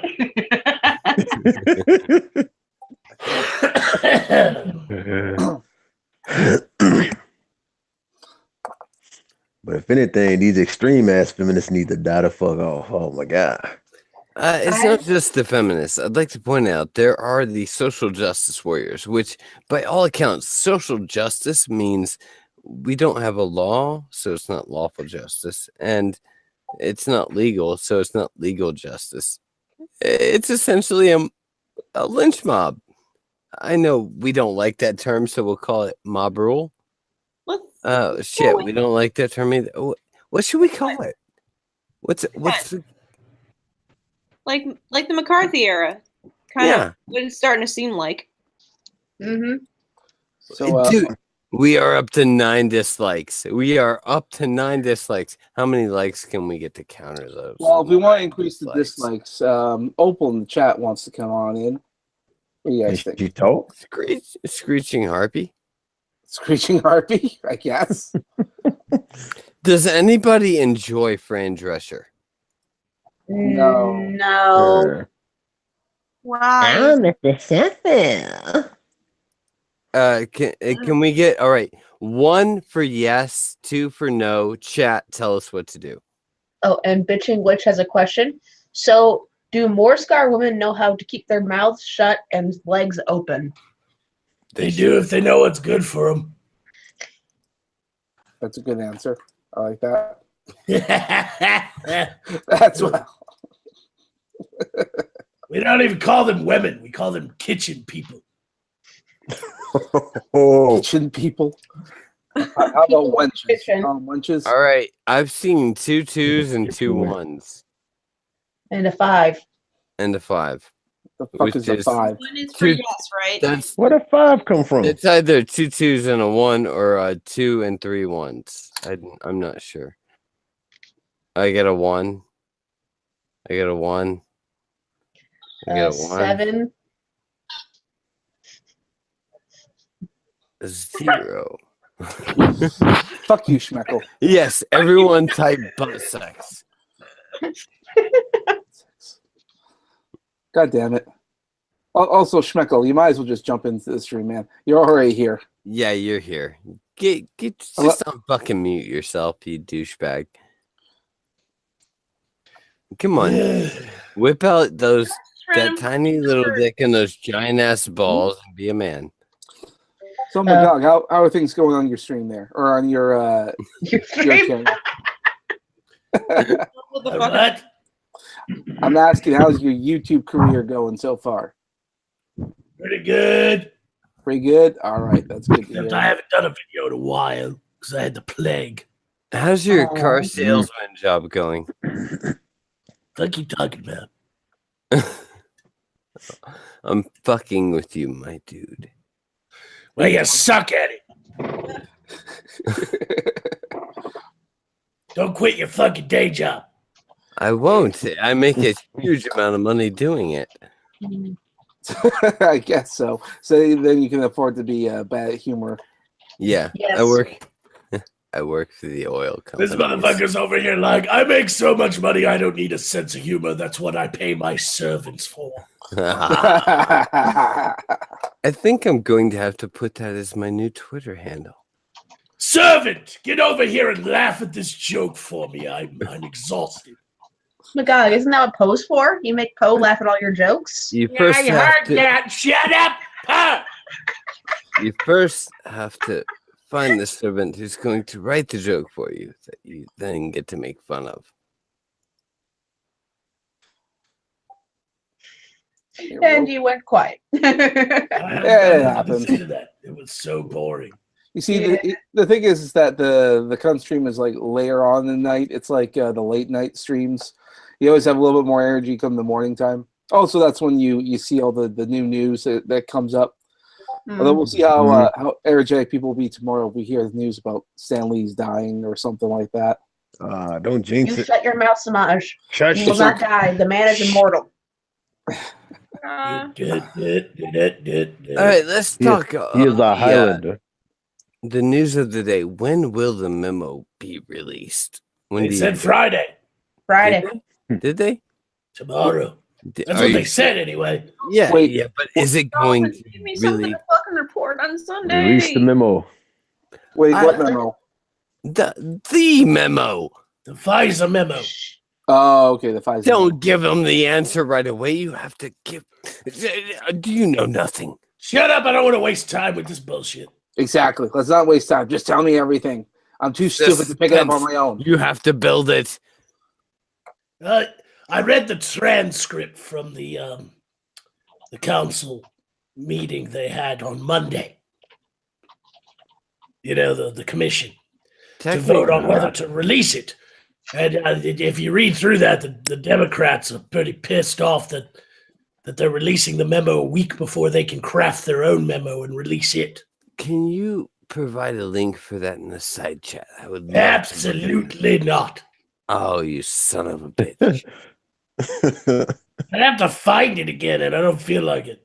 From now on, I shall be Kato, demanding your destruction. I hope they put a cover sheet on the memo. You know? I'm sorry. A nice cover sheet, you know, to make it look official. What would you propose this cover sheet look like? I don't know, just a nice cover sheet like you would see on a TPS report. He wants a pretty cover sheet over the memo just because it would look better. I'm rolling with Zell's comment in the chat. He says the memo from Office Space, so I'm rolling with it. You're gonna need the cover sheet on those TPS reports. I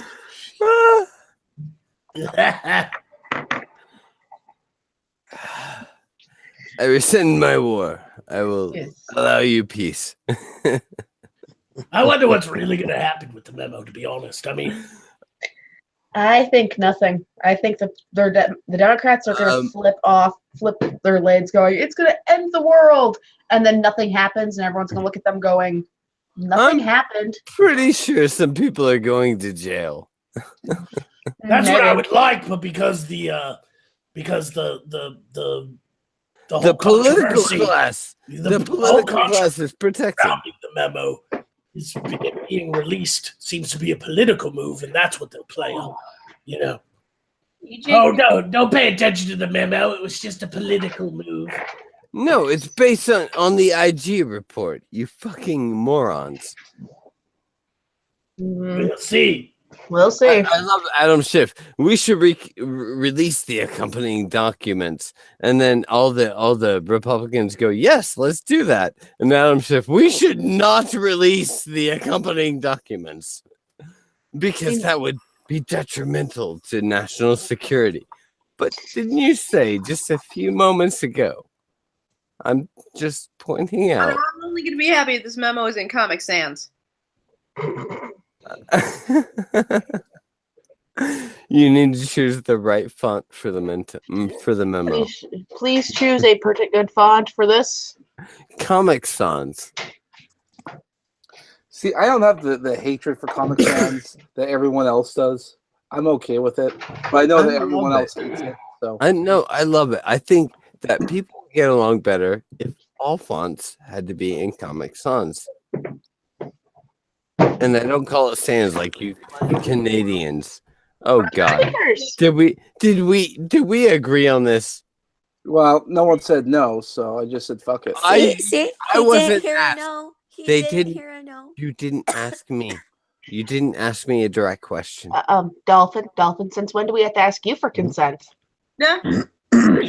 Well, it's one rule for you and a different one for him. All right. Son of a bitch. No, I have to concede. I didn't say no. You technically didn't say no. I feel so raped. So Opal, you still sick? You still I'm sound still very fucking sick. I feel like I swallowed a bunch of nails and I lost my voice. What are you doing on a stream? I almost want to celebrate. Come on, Dolphin. I lost my voice. I really do love you, Opal. You know that. But I really want to celebrate. Fuck you. I want to sacrifice. I want to sacrifice to the gods. Opal sounds like a fucking like a dying child, but fuck you. You have done me right. You hexed her, you asshole. But seriously, there, Opal, you're on the mend. You're recovering. I mean, you might still feel like shit, but you think you're a bit better. Yeah, I had 2 pieces of bread today. 2 pieces, and you didn't vomit them up. You're on that Holocaust diet, huh? Yeah, I haven't thrown up in 12 hours, so that's a win for me right now. Did they put a serial number around your wrist? Because Nazis used to do that. Well, don't all medical badges have serial numbers on your wrist? I'm just saying, the Nazis, dude, the Nazis. Nazis everywhere. Apparently, every pore in my body just cringed because I'm talking. Opal sounds like shit. Prisoners eat better than Opal. Now you know how we feel. Whatever. Ah, fuck. How's everybody doing? We're doing okay. See, my God, you used to be in the military, right? Don't know what the fuck you're talking about, man. Oh, right. Never mind. Sorry. He fought in a war of a nondescriptive fantasy. Do you want me to against the orc? So you can talk to my avatar in your world that I plan on possessing. Oh, okay. Is that what you want? Sure. Let's go for that for now. I'll go do that. I'm gonna go do wizard shit. You can talk to my human avatar in your world. Okay. That sounds doable. Goodbye, everybody. Oh, but I just got here. Nobody likes me. Everyone likes you.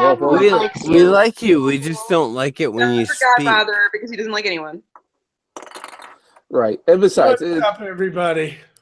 Hey, man, how's it going? Hey. So McGog let you walk around for a little bit. Okay, what? Yeah, never mind, my dude. So, I'm curious about your time in the war. What? I can't hear over everybody. What? Yeah. I was asking about military stuff. Talk about being in the Army. I wasn't in the Army. What? I was in the Air Force. In the Air Force. Oh, okay. Odd question. Congratulations, it just occurred to me. Chairman. What's that? Nothing. Okay. I was just going to ask them out of curiosity. How was the food in the Air Force? I don't know what you're asking. I'm asking, like, what do they fucking feed you when you're in there? Like, are you like just regular everyday food, or is it like a steady diet? Is it like prison food? Like what? Like, how would you describe it? Well, it depends on what you're talking about. Are you talking about food at the chow hall? I guess. I mean, explain to me how the diet of a person in like the Air Force works. I'm starting to see where this is going. You can eat whatever the fuck you want as long as you pass your PT test. I don't understand. Yeah. Like, all right. Are you bringing? No, I mean, look. Yeah. I ate a shit ton of MREs. MREs. No, you're talking the difference between being deployed in a war zone and being on home base. Being on home base isn't much different than being a civilian. You can go off base and eat. You can eat on base. They got Burger King. They got fucking pizza joints on base. The chow hall has good food, man. They got fucking pizza, lasagna, fucking salad, chicken nuggets, fucking burgers and shit. I want chicken nuggets. I was fucking broken. Yeah, it was when you was out in the field. That's when you got like the MREs and everything. Now, basic training had delicious food, but you had to eat it in 1 minute. Mm-hmm. And when you did combat training and also you're downrange, you got MREs, but you didn't have to eat MREs. I mean, because I did convoys, so we stopped at bases to download cargo and stuff. So I'd drive through and back. And if, of course, we didn't hit any IEDs or get shot at or anything, we'd make it to the FOB. And they had chow hall in the FOB. And most FOB chow halls are really good because, you know, you're out down there fighting a fucking war. The meal you ate could be your last, so they make it good. I've ate lobster tail and fucking surf and turf and shit at chow halls in the desert. It's pretty good. Well, that's good. And then they also had restaurants there. They'd set up a Connex. You guys know what a Connex is, right? No, I have no idea.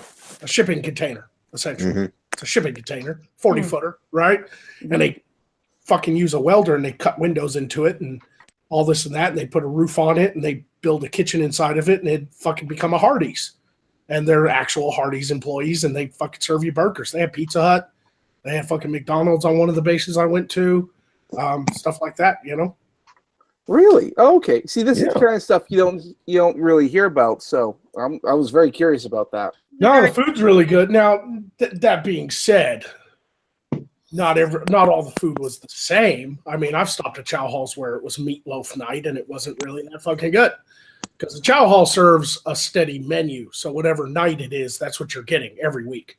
Like, it doesn't change. So if you go in there on fucking Wednesday night, you're getting meatloaf. You know? Like, but I like that consistency. Yeah, Marine bases, though, man, they had the best fucking food, man. I guess because those guys fucking, that might be their last meal or something. So they fucking feed them guys good. Hey, guys, I got to go ahead and call this because I just downed like a whole bottle of mead in less than an hour and I'm bucked up. Oh, so you can be out of it. You sound like you did. Yeah, I know. I've done that before. It's fun. Yeah, and she's had my mead. I've had 4 bottles of it, and I'm out because it was so tasty. I finished them. I still haven't had any alcohol. And then it sneaks up on you.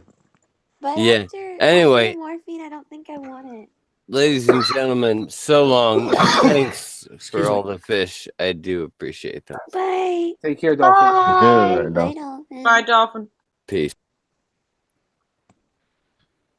And quite again. I don't know why Bill was freaking out.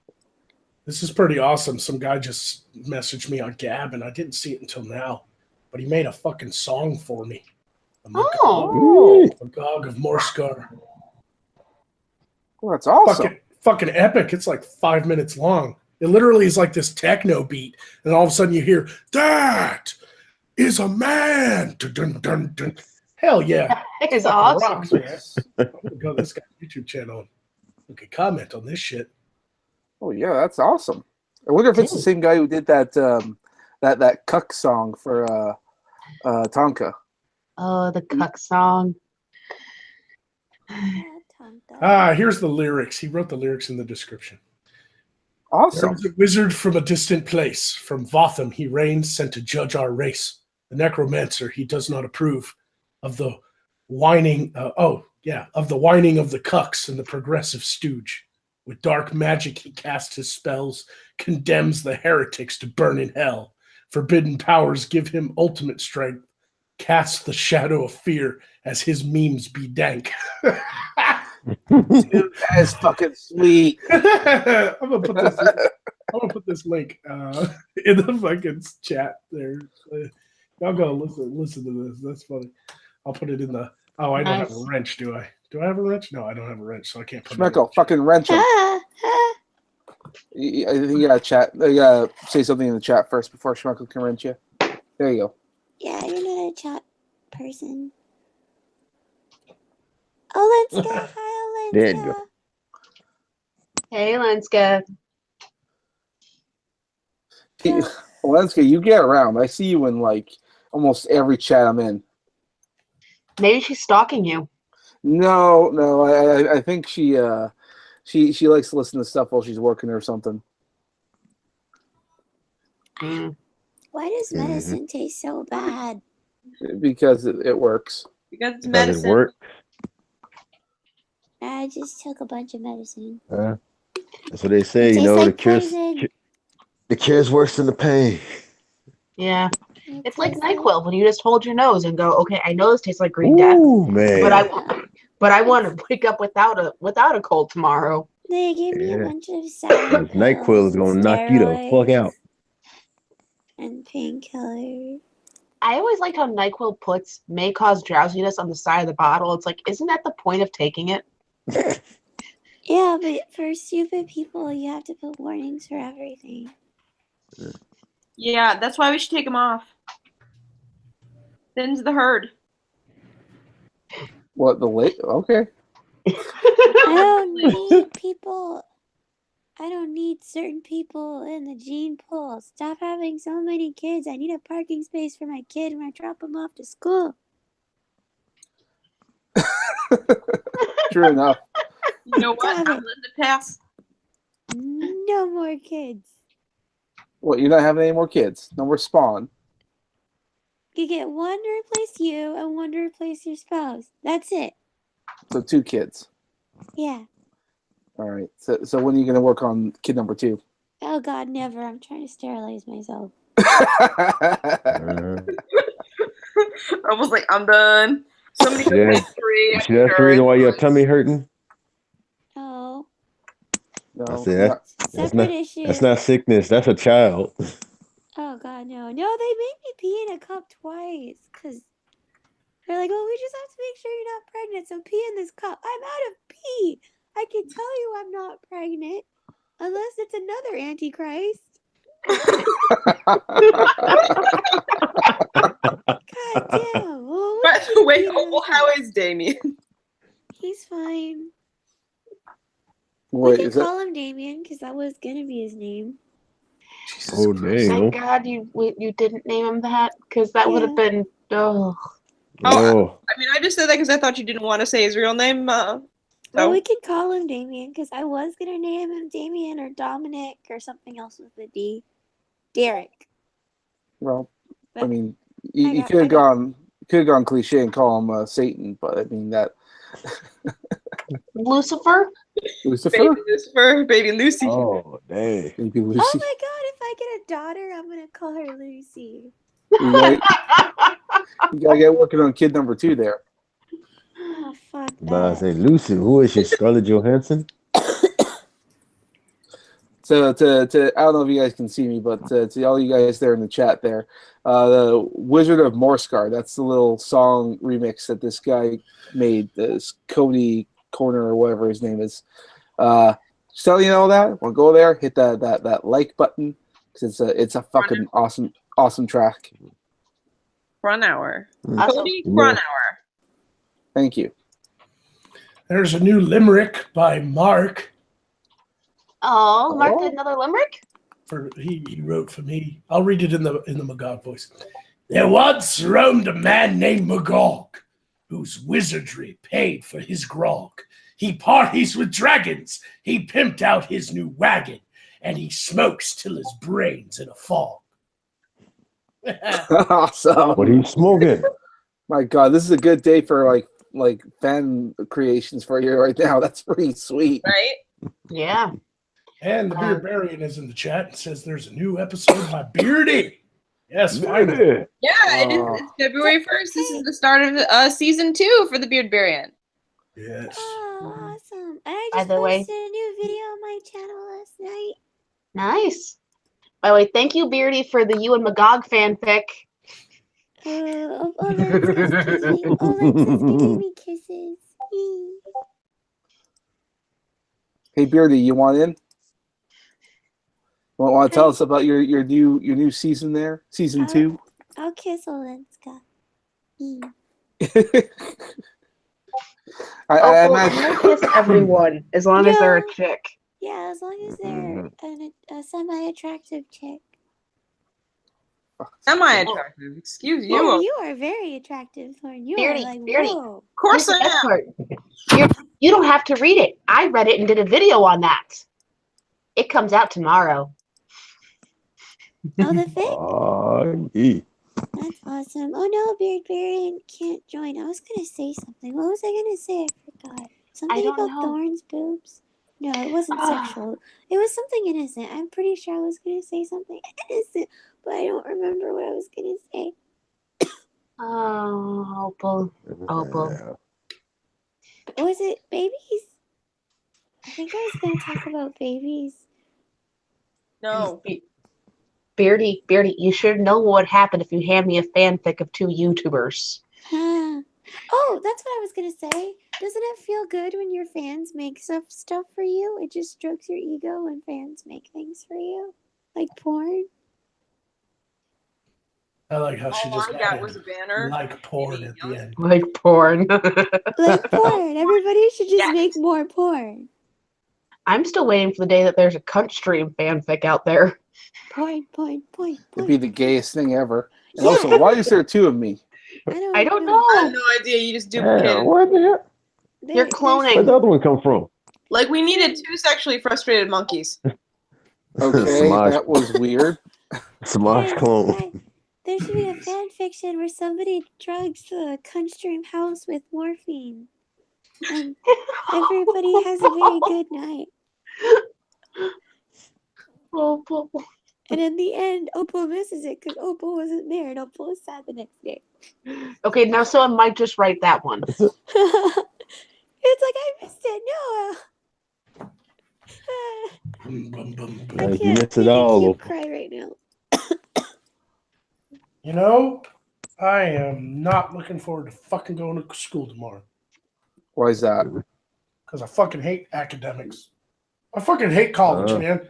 Like, it's not the subjects. I love all the art classes stuff I'm taking. I think they're fun. It's the teachers and the students. You know what my photography teacher said during our first fucking day?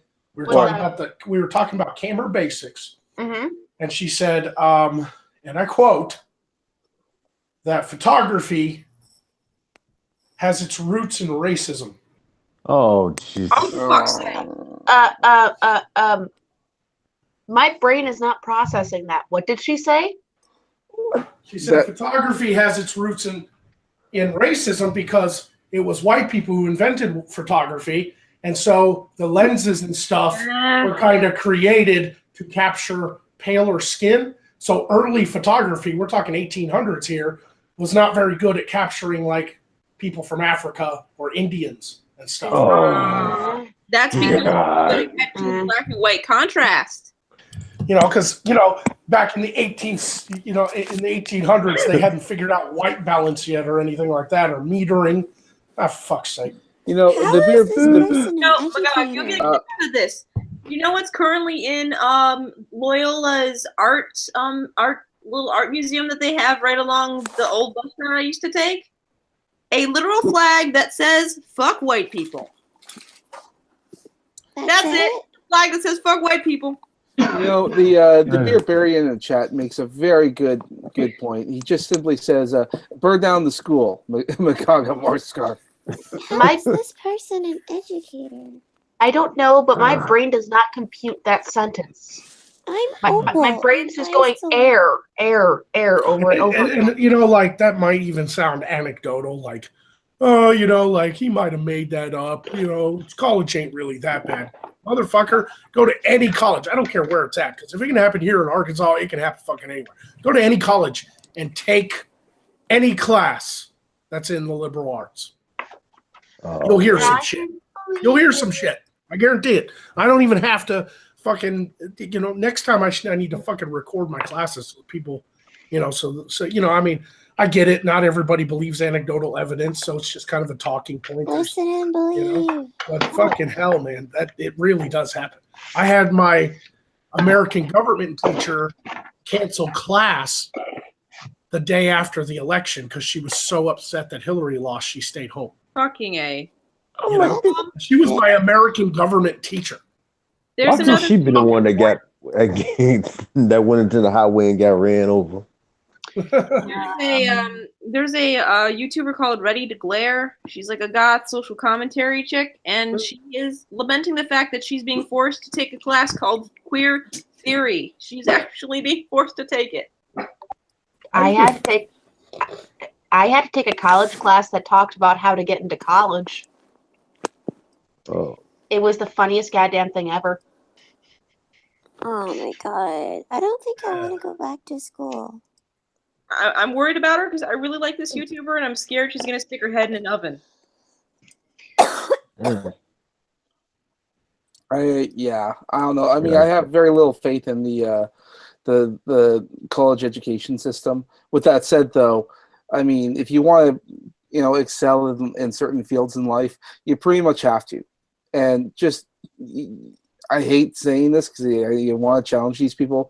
You just want to keep your head down and just get your education and get the fuck out. It sucks. It does. But you have to think of yourself. So, I mean, there's no reason why, like, afterwards you couldn't, you know, write a book or something about your experience. Listen, my plan, and this has been in place for a while, is this is my last semester that I have the GI Bill. Because they only give you 38 months or something like that. I think 38 or 42 months, something like that. And I've used it all up. This is my last semester.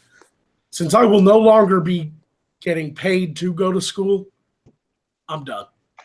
I haven't finished my bachelor's. I got my associates, but I haven't finished my bachelor's.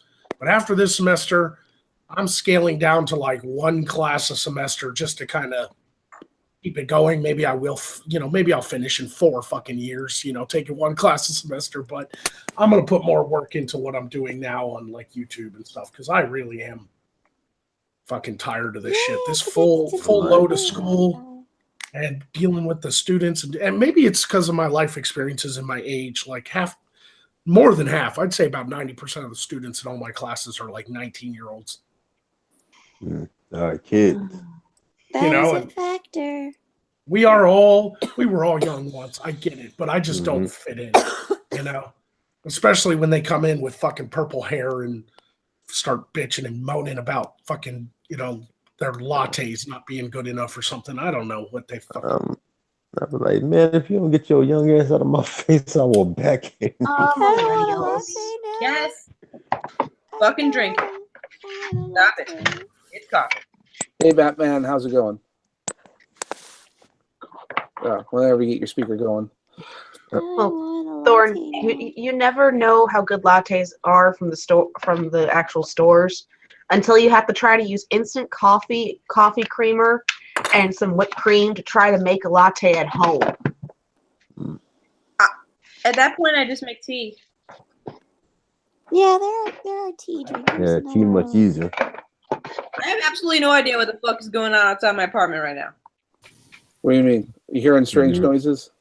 Finally, it worked. Batman! Yeah. Ren! What's going on, Batman? Hey, Batman. Batman! It's been a while, man.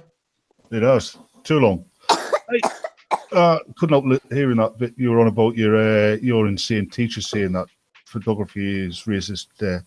You look at the old tintype photos, and they could capture a dark complexion face with greater detail than they could a white one, because they tended to bleach. The paler your skin, the more detail was bleached out by the flashes and everything that they needed. Yeah, but we weren't talking about the tintypes. We weren't going back that far. We were going back before that, the old daguerreotypes and stuff. Uh-huh. But I don't know if that was true or not. She just said it, and I was just like, I hate everything. I fucking hate everything. Like discovering like new forms of technology, because it really is a discovery. I mean, we don't know what works until we try it. And I can't so say that. Sorry. Huh? I said daguerreotypes. It's because I can't say that fucking. It's daguerreotype. That's it. One of the first artists to ever really use photography. He kind of invented one of the ways of doing it. Sorry, go ahead. Sorry. No. I was just saying, like, I mean, you have to discover this type of technology and experiment with it and see what you get. And that's just simply what they discovered. I mean, when they were using it and they say it's racist and stuff, that was just the limit of what they had at the time. Never mind the fact, like, when they were developing photography technology, I don't think they were ever tried it with, like, Asians or when I was doing photography studies, it was along the same lines, and the colors were just, like, taking a picture of Asians was just sort of weird because they have very olive-type skin. And it would come off as, trying to remember what the term was. It's been so long since I've done photography. You know what's crazy, though? All photography is based on the pinhole camera, which was, like, fucking used in ancient China, like they invented that shit. So it's like, I guess if you want to go back that far, it can't be racist because it was like the Greeks and the ancient Chinese and shit, and the Arabic world had fucking discovered it. You know, you create a really dark room where no light gets in. You put blankets, fucking poke a small hole in the wall, and on the opposite wall, literally a fucking image of whatever's outside that room will fucking appear upside down on the wall. You know? Yeah. And it's like, that was a marvel of the ancient world. Like sultans would have these things just to step inside the dark room and fucking look at the fucking scene outside displayed on the wall and shit. I discovered you could do that with a magnifying glass when I was about 6, and I thought I'd invented something. Well, there was. I was 6 at the time. There was actually a bunch of the discovery was made with a bunch of famous painters from way back a long time ago, and they discovered that what they would do is they would use mirrors and light, and they would actually look on the mirrors and have it reflect onto like a canvas, which would be upside down and inverted and all that. But they would sort of take the paint, and then they would just sort of brush onto the reflection onto a canvas. And that's Later Renaissance painters did that. They actually figured out a mirror system that would use the pinhole to also, bounce off the mirrors and flip it back around the right way so they can paint a really realistic landscape or a cityscape or something. And that's why some of the older paintings, even though they're from like the 1700s, 1600s, even as far back as the 1500s, were really detailed and actually looked like the buildings that were there and the people and everything like that were actually there, like they invented a crude projector. Yeah. To me, this was both amazing and slightly horrifying, because when you think about that, it's like that's how these images look so realistic and vibrant. But also, it was more like an actual like early photography into what humans looked like from back then. Mm-hmm. And some of it was probably artistic and endeavors and whatnot. But I look at this and go, women's boobs were really lower down on the rib cage than where they are now. And that just looks weird to me. If you look at some of these older pictures, we're always down further. Yeah, I think it's because bras, as we know them today, are a relatively recent invention. Yeah, and that's fair enough. I mean, but in my lifetime, I've never I never really kicked the dust. I just thought like that's an artist rendition, or maybe that's what the client wanted because that was the style at the time. But then that's not completely true what Batman said, though. The modern brassiere is definitely a new invention, but I mean, they've been wearing corsets and all kinds of shit all the way back to even fucking ancient Egypt. They would fucking lift them bastards up, was going to say, like, you look at the ancient Egyptian statues, totally lifelike, and the females have, by modern standards, they've got tiny tits. Yeah. Yep. That was the beauty in that area, in that time period. Women's bodies tend to change more radically with aesthetics than male bodies do, which is funny because it's women who control the dating game. Well, it's also a case of when there's a certain beauty standard in an area, they're going to skew the art to look like that as well. So it's not totally what they look like. It's a little bit of artists taking liberties to make them look prettier to them. Yeah. It's like you look at Polynesian women. To a European eye, or a Western eye anyway, Polynesian women tend to look overweight. But that's what attracts women. You know, did you, and I don't know, Batman, you live in England, yeah? I hope so. Yeah. Hey, I didn't know if you live somewhere else in Europe. You're English, but you know, people move around, you know? But, I just read today, speaking of art and stuff, because one of my favorite periods of art is the pre-Raphaelites. Right? I love their work.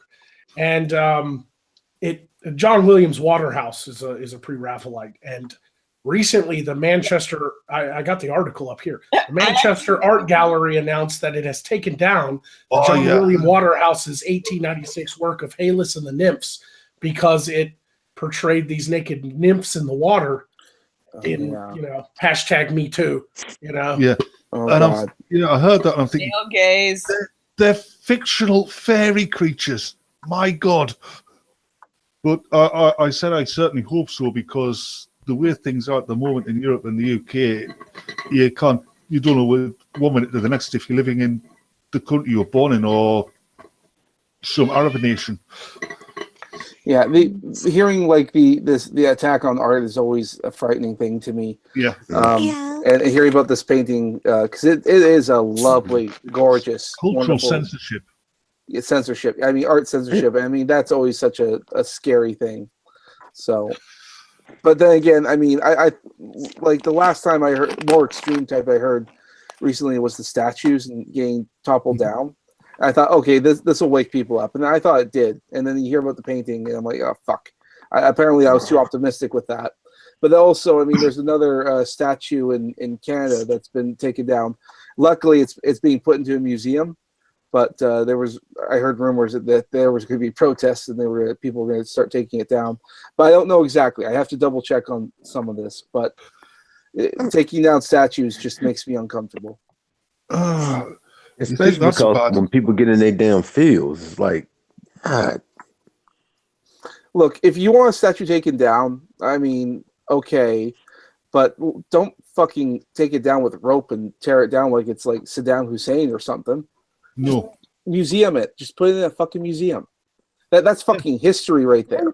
Yeah, and like I keep saying, you shouldn't just remember the good points of history. You should remember the bad points as well. Yeah. Well, part of the thing with statues is to remind you of history and to let you know about these things. Like, you might not like Saddam Hussein, but I mean, if the statue was up there, it'd be a constant reminder. Yeah. And then the people could use that as a thing to just sort of guide them and teach them how to go. Yeah, here in Chicago, there's a monument called the Balboa Monument that was literally gifted to the city of Chicago by Mussolini, and I wouldn't want them to tear that down. I'm waiting for them to start, because it'll happen. They'll start complaining about the Statue of Liberty. Yeah, it's called. It actually has a word. There's a word that describes that. It's called iconoclasm. Yeah. And basically, it's what Islam has been up to forever. I mean, they tear down statues of Buddha and Hindu and blow them up and stuff because they don't believe in showing, gods. Well, if it wasn't for the for the tourist trade, do you think there'd be any of the Egyptians monuments still standing? The Egyptian trade, a lot of the tombs in the Valley of the Kings are guarded for a reason. And there's a reason a lot of stuff that was in the main museum for Egypt is actually been moved to other countries because they're basically keeping it there for protection. Yeah, like that big metal wheel they found in the desert that the Americans stole in the 20s. You know the one. Yeah. Now here's the thing. But curators that run museums that display artwork, they make decisions all the time when to pull a piece of artwork down and put something else up and all that stuff. That's not the controversy. Controversy with the Manchester Art Museum is that not only did they pull that painting down, but they put up in its place a poster that had like a table with Post-it notes so people could write what they think. And the poster was all like, what do you think about us taking this down in order to spark a conversation about beauty standards and women and, portraying women as sexualized objects and things like that. So they made it political. That's the controversy. Unfortunately, most of the people who go to art galleries these days are pretentious wazzicks. So you can expect a lot of bullshit on that notice board. I mean, if there's anything that the SJWs don't like, it seems to be beautiful art, because every single cartoon piece of art that I've seen on by them on Tumblr is fucking ugly. Have you seen the Marvel comics that they've done? They're ugly. Have you seen Squirrel Girl? Yes. Yeah. I mean, Squirrel Girl is that A-cup Down syndrome man looking like person, and they're trying to say that she's a beautiful character.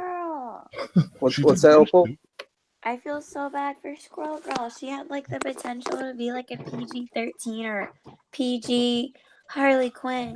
She had like so much potential to be this cute little thing, but they fucked her up because they Tumblrized her. Well, the rumor has it, because there was another artist who was supposed to be working on the Squirrel Girl comic, and that artist had like a kind of a cutie, kind of an almost anime-esque style, but was like light years more talented than the artist they currently got.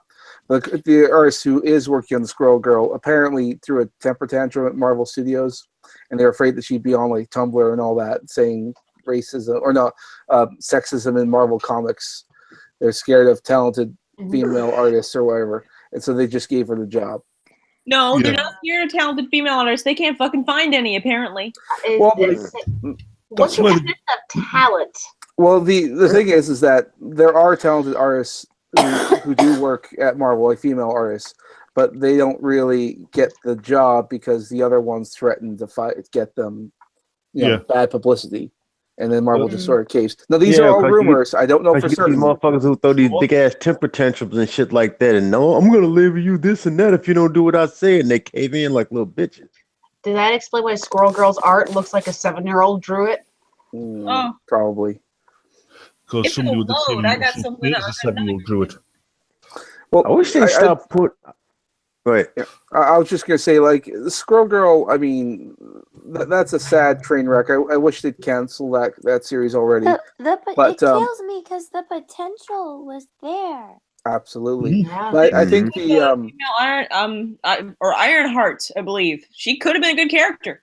They fucked it up. From the get-go, they fucked it up. Well, yeah. On the point of these new characters, because remember, Captain America is now black. Thor is now a woman. Iron Man is now a 15-year-old black girl. Captain America, I'll let them pass. Like Sam Wilson's been with him forever. Yeah, but Sam Wilson is already the Falcon. All right, so the Falcon's already an established character with a fan base. So now they just did train Sam Wilson. So speaking of ugly art, God, if you could like screen share me, real quick. What is that? That would be the new Teenage Mutant Ninja Turtle. Yeah, April. Yeah, April is a little black girl now. I'm not even angry about that. I just think that this is ugly as fuck. And why the hell does Raph have Tonfa? Why are their bodies so What is different? this? No. What? What does Mikey have? What is this? What is? I don't know. Why are they glowing? It's a type of it's not even really a nunchuck. I think that's like a what's it called, a morning star, like a ball on a chain. Which is a very un-ninja thing for him to be having. It looks like a yo-yo. Well, actually, scratch that. There is a thing that ninjas have. It's just not with that type of star thing that he's got. What a cool Why night. is April O'Neil black? Donatello looks like Megamind. You ever heard of a Marvel character called Moon Boy? It was Devil Dinosaur and Moon Boy. Yes. Are you talking Moon Boy was like a primitive human from an alternate Earth where humans hadn't fully evolved. And now they've replaced him with Moon Girl, who's this hyper-intelligent black girl from New York. Yeah, that sounds about right. I did want to say, when I was listening off those replacement characters from the Marvel Comics, part of the reason why they did that with all these new different diversity characters is because they knew that the Marvel superhero movies, that the actors are going to get old and they're going to need replacing. And that's why they did what they did. So that way they have a whole slew of new characters to replace them. So like you'd have a new Iron Man, which would be Ironheart. Yeah. It didn't work. But then you could just as easily just made new characters and gave them their own. That's what they should have done. That's what they should. That's what I'm saying. I'm sorry to interrupt, guys, but I'm going to have to call it. Right. Got school in the morning. No, all right, now, man. All right, Miguel. Appreciate you having me on, and it was good to see you. Opal, Samaj, Batman. Yeah, it's been too long, mate. Thorn. We will talk to you soon enough. You rest up there, my dude. Will do. Ren and Pat. Always good to see you guys. Now. Good seeing you. Yeah, it was good to see you too, man. Y'all have fun and chat. Take it easy. And I hope you actually enjoy your Friday at school. Yeah. Stop presenting me. Guys. Safe for everything. Take care. All right. Take care, mate.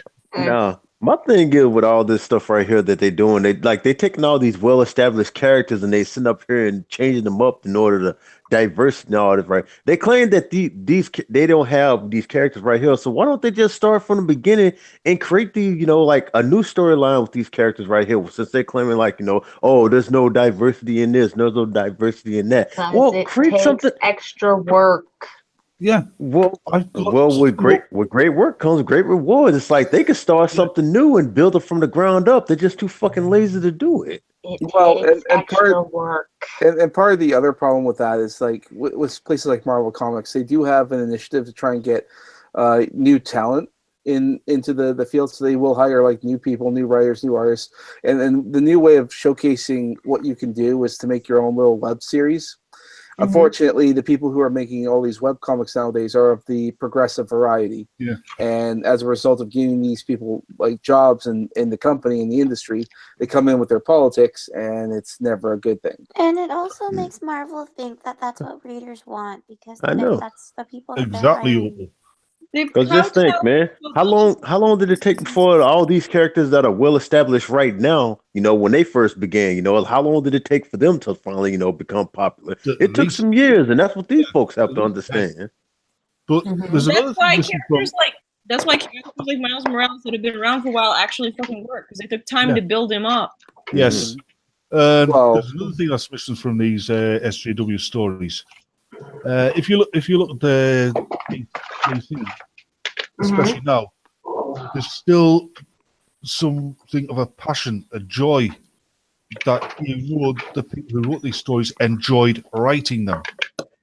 Yeah, that's missing from the SJW Marvel stuff. Well, entirely missing. Well, it's gotten so bad. You know those scholastic things they hand to kids where the school's praying like, okay, buy books so we can get more books for the library? Yeah. Squirrel Girl was in there, and it was the entire collection up to a certain point for, I think, $6. And it wasn't one of those volume collections. It wasn't like one comic. That's how bad the sales are. They're selling to Scholastic and going, here, do you want volume 1? It's like 30 different issues of Squirrel Girl. You can get it for $6. Well, the current flagship title of Marvel right now, like the big one they try to promote all the time, is Captain Marvel. The Carol Danvers Captain Marvel. Carol Danvers. Carol Danvers is what we call him. But the thing is with that, I think the Diversity in Comics did a little reading on the sales numbers, and apparently that sells about maybe 5,000 comics. Yeah. Right. That's about as much as an indie comic. I have a friend. Like I could make a comic right now and sell it on a website, and I can make just as much money as a top artist at Marvel Comics right now. That's a very sad state of affairs. Yeah. I've got a friend who works in Forbidden Planet in Newcastle upon Tyne, and he says a lot of the stuff that we're getting is seal or return, and there's hardly ever any DC or Image or independent comics returned. There's a shit ton of Marvel comics get returned. Nobody wants them. Nobody wants them. That's right. There is like in the case of like with Marvel comics, because it's selling so poorly right now, and DC is doing really well. They're experimenting with some things, and I don't know if you guys go to like your local like grocery store or whatever, and you see like where they sell Archie comics, but Marvel's testing the water with a few things themselves now. Turn on my camera here in a bit if it'll let me. But right now you can go to your local superstore and you can grab one of these. Now these are just like Archie comics. In fact, it's actually a collaboration with Archie Comics, where you can actually get old classic stories of comic books from Stan Lee, Steve Ditko, and it's all from different timelines and different areas. Yeah, they have these at Five Below. What's that? They have these at Five Below. Wow. But they're doing these, and they're nice little thick books. They are kind of out of order, but that's the same thing with Archie Comics. This is both a good thing and a bad thing. Good thing in that they are testing the waters, trying new things, and they can see for themselves if the fans would prefer classic stories over the new ones. The bad thing is that with the amount of back order comics that they have, like the whole catalog of different timelines, they could do this as a career thing and not publish new stuff. All right? If they decide to go this route, Marvel Comics for new artists and stuff, like new stories, is done for. This is the apocalypse of Marvel Comics. This is the end of the world if they don't start smartening up and changing their attitude. All right? If they go this route, no more Marvel Comics. It's just going to be digests from now on. Yeah, and they won't last. No, they won't. Well, the digest will probably last so long as there's a movie to be had. And that's the other thing. That's the other reason why they're doing so badly, is because kids will go out to these movies and the parents will go with them and they'll be like, oh yeah, these are based on a comic book. I wonder how the comics are doing now. And they'll go out and going to go check out the local comic shop. And when they do, they're going to ask them, hey, we just came from that new Iron Man movie. Hey, well, what you got in stock? And then the retailers are going to have to roll their eyes and go, okay, well, that we're not doing Iron Man. We're doing this new one called Ironheart. And it's a black 15-year-old girl. Well, that's not Tony Stark. That's not who I saw in theaters. What's that? Well, Thor. Oh, well, Thor is this, woman now. And okay, that's not what they want. A Hulk. I like the Hulk. Hulk has been replaced by this teenage Asian kid. Yeah, I forget his name. The Gogurt Hulk is his nickname. Amadeus Cho. Thank you. The totally awesome Hulk, which he isn't. Exactly. Yeah. Or they'll say something like maybe they saw the latest X-Men movie, and the X-Men are all over the place as well. That's a nonsense. Yeah. Hey, like Wolverine. Oh no, Wolverine's been replaced by X-23, and it's some girl, and it's like, God, it doesn't. Yeah. Talking about the X-Men, that's one thing I can't get my head around. Apparently, the reason why Iceman is now gay is because Jean Grey basically mind raped him. Yeah, they fixed it. They fixed it. That was dumb. Well, they knew that was dumb. They fixed it. Well, no one's been paying attention to that because everyone stopped reading Marvel Comics. Is he still gay though? No, I think they retconned that out, but no one's read it. I mean, everyone still thinks he's gay, and it's going to take a big reboot of some sort to make people realize. Oh, the reason they did that is because if you there is a mountain of Slash fan fiction and from X-Men, and most of it is Iceman. Most of it is Iceman. Is it more like slush fan fiction? Yeah, basically. That's what the fandom is called. Oh my God. But agreeing with Smash's point, do you think the reason they really dipped in sales is their movies got so popular, but their comics in no way represent what the movie characters are? So you have very confused kids going, I want Tony Stark, not a 16-year-old black chick. We should be, considering the immense popularity of the Marvel movies, we should be in a new golden age where Marvel Comics should be making, hand over fist, boatloads of money They'd have to hire a whole wax of new artists, new staff, just to keep up with the demand of all the love for the new comics. But it's not happening, and it's a sad thing. And part of the reason that they were able to get away with this is because it was being bought by Disney. Disney is a big corporation, and they don't always, go over what's being happening at these studios, because they trust that you're okay to operate on your own. That's how they're able to get away, because there's no oversight. The fucking children are running the household, and then this is what's happened. So how long before Disney steps in and goes, we need a line of Avengers comics, not this new shit you're trying to push, but we need the characters from the movies in Avengers comics. Sorry, I keep talking a lot. This is comics, so I'm passionate about this. But the other sign of the apocalypse for Marvel Comics is because you have to remember that Disney also owns Star Wars. And Marvel was publishing Star Wars comics. They're not anymore. They're being done by IDW.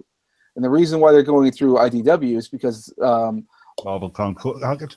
Well, I mean, the Star Wars division doesn't like the Marvel division, and so they're going through a different area.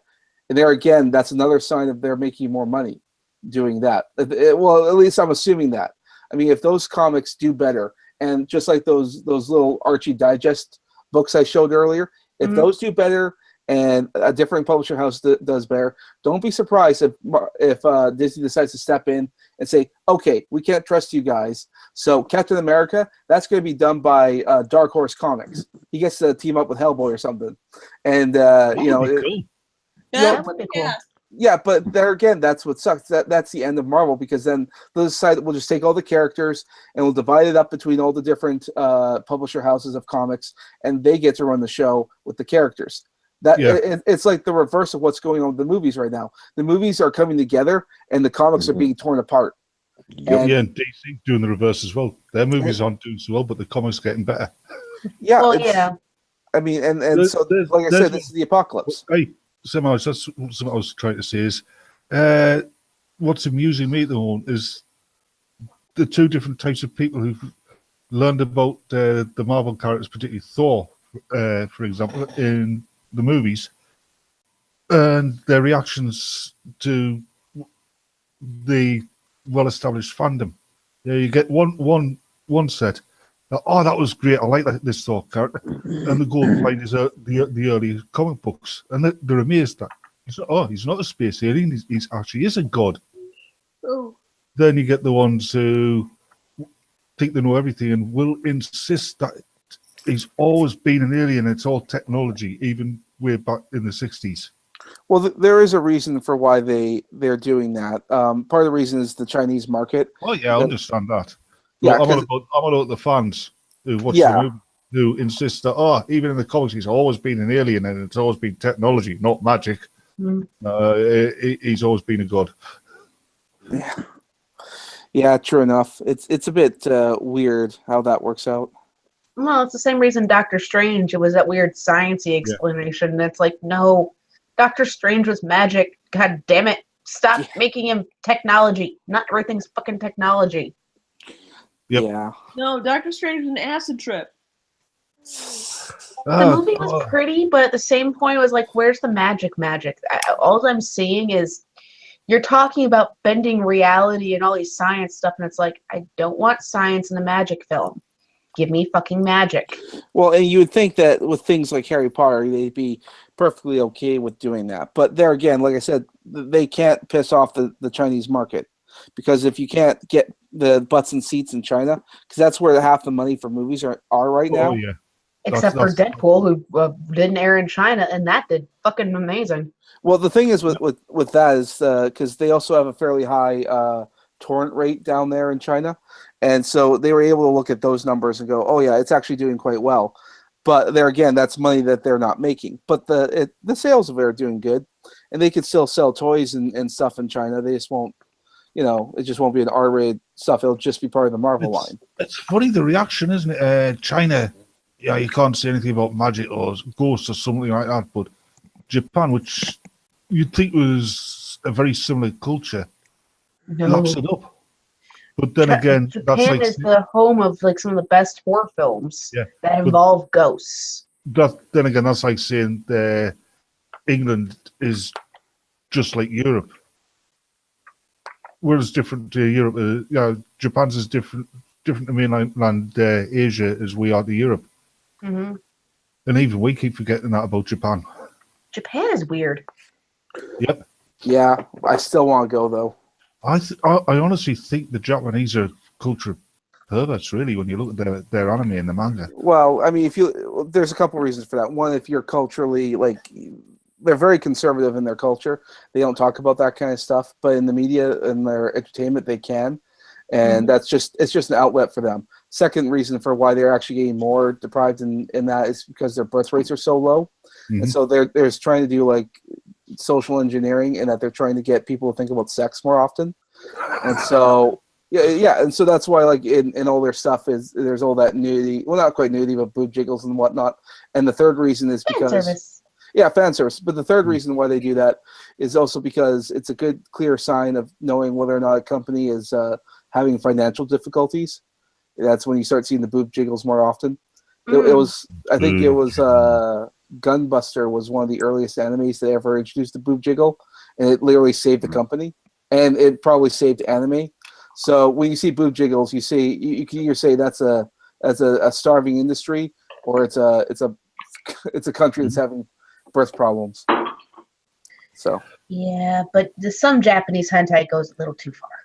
A little. Well, it doesn't really surprise me, because when you get a whole population that pretty much is I can almost guarantee you, most of those hentais are written and produced by people who have never had sex in their life. So the imagination goes further and further more extreme. Yeah, they have absolutely no idea what anatomy is. Well, to an extent, some of them do have a fairly good job. I mean, they watch the porn over there is still censored, but I mean, there's no reason why they couldn't go on an American Pornhub or something. And so some of the anatomy actually is pretty accurate, but. I will say in Japanese hentai mangas, it is hilarious when you see invisible dick. Yeah. Mangas are anime. Mangas are anime, I guess. I said mangas or anime. Mangas. The hentai mangas. That's where you see it a lot. You'll see the censor bars and the blur on the woman's areas. The comic books. And then you'll see the invisible dick. And it's oh, it's so cute. It's not there. Technically, it didn't break a law. Yes, it's technically not there. Yes, the Japanese seem to be really into the old sex swap stuff as well, don't they? I've noticed a lot of that. I've got a friend who's got mangas coming out of his ears almost literally. Which is why I don't like it all that much. I mean, I'm not saying it's rubbish, because it clearly isn't, but it just doesn't float my boat. Yeah. Well, and the nice thing about Japan is if they're filming stuff or they're doing stuff over there, they have to censor it and make it work. But then they started getting more work in the foreign markets. So, for example, in anime. When they're making that kind of stuff and illustrating it, the people who animate it are usually doing it in their free time. They're still working full-time jobs elsewhere, but they're doing the anime stuff as a hobby because they're passionate and they love it. And then you have places like Netflix and Amazon coming in there and paying them actual livable rates to animate stuff. And now these people are actually able to pay their bills and buy houses and stuff because because Americans pay more for their animation. They're just sort of loving it, and so you'll see a lot more American influences in anime. So that'll be kind of cool. But it's also affecting their manga and their hentai stuff. Hentai being porn for those of you who are plebs. Yeah. But I mean, they have to still censor it when they're over there. But when they're making stuff for a foreign market, they don't have to censor it. Oh yeah. So that's when you have a website called Faku. Which if I want to, I can start doing more porn-related stuff and work for them too. And it's all uncensored. That's how it works out there. And there's another couple websites out there for making animated porn, like hentai and stuff. I mean, that also is a factor too. So, I mean, invisible dicks might be a thing of the past. It's a very long speech for no more invisible dicks. That's also partially why the tentacles are so prevalent, but also because it dates all the way back to, 1814. You talking about the story of the fisherman's wife? Yes. Yes. There's something I was going to bring up earlier on, changing the subject radically here. It's an old story, but it's worth mentioning. There is apparently a veterinary in California who does sexual reassignment surgery for your pets. No. I cringe so hard my back hurts. I'm just watching this. Kill something. Does not compute. And I think, I'm not sure, but also, that's animal abuse. Your dog could be a trans cat as well. No. This is not the island of Dr. Moreau, all right? No, it's more like the state of Dr. Moron. To quote Thraxy, nope. Nope. Oh, it's quote a failure. Nope. Fuck. And also, fuck them. I don't want to know. I'm actually going to change my nope to a fuck them. Fuck them. So that is animal abuse. It's all right, Ren. I sent Igor the article. Of course you did.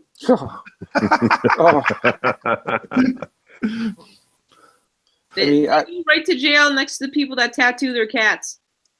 Just for that, Batman. Wait till Saturday. You can't hold that face, can you? Tentacle porn. Tentacle. There's a lot of that out there. Yes, I know. Well, I've seen a lot of it. Nowhere near as much as it used to be. That's mostly because they laxed on the porn restrictions, so it's not could be worse. I know. Now it's just normal people, and that's not as fun. Has anybody seen the Black Lightning TV show? Nope. I know of it. It's on Netflix. Largely decent. Yeah, Okay. there's been some pro SJW stuff like Black Lives Matter mentioned. I imagine they have to in order to get it approved these days. But largely, it seems all right. I mean, the main character seems like well written. At least it's better than the "you have privilege" scene from The Defenders. I cringed so hard when that speech came out. Oh, they turned Luke Cage into. That's why I went deaf. My bullshit detector started. There's a scene in Defenders. I think it's in the first few episodes when they're in the Chinese restaurant when they all first meet up, and Luke Cage proceeds to tell Iron Fist that he was born with privilege, and yeah. Despite growing up as an orphan in a monastery, Orphan in a monastery who was beaten every day of his life, but yeah, privilege. Yeah. Privilege, totally. He was born into a rich family, but that's not born with privilege. That's born with more options than most people. And even then, because the plane crash, it could be argued he didn't even get the benefit of any of it. Yeah. Let's face it, especially in the modern world, people who have privilege have to work damn hard to get that privilege, and have got to keep working damn hard to maintain it.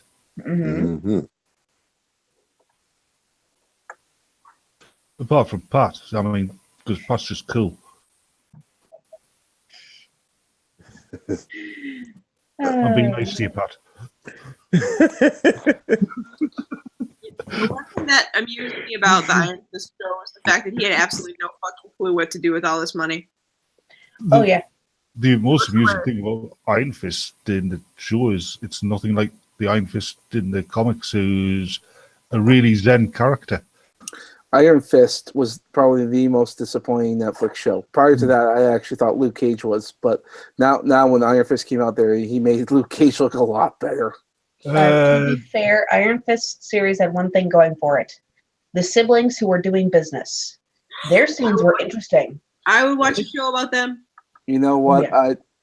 board meetings and more board meetings. That's totally what I want in a kung fu action series. That's totally what I want. And yes, it's the best part.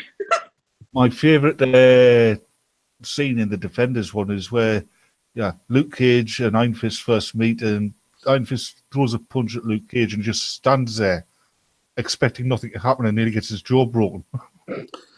Yeah, that was funny.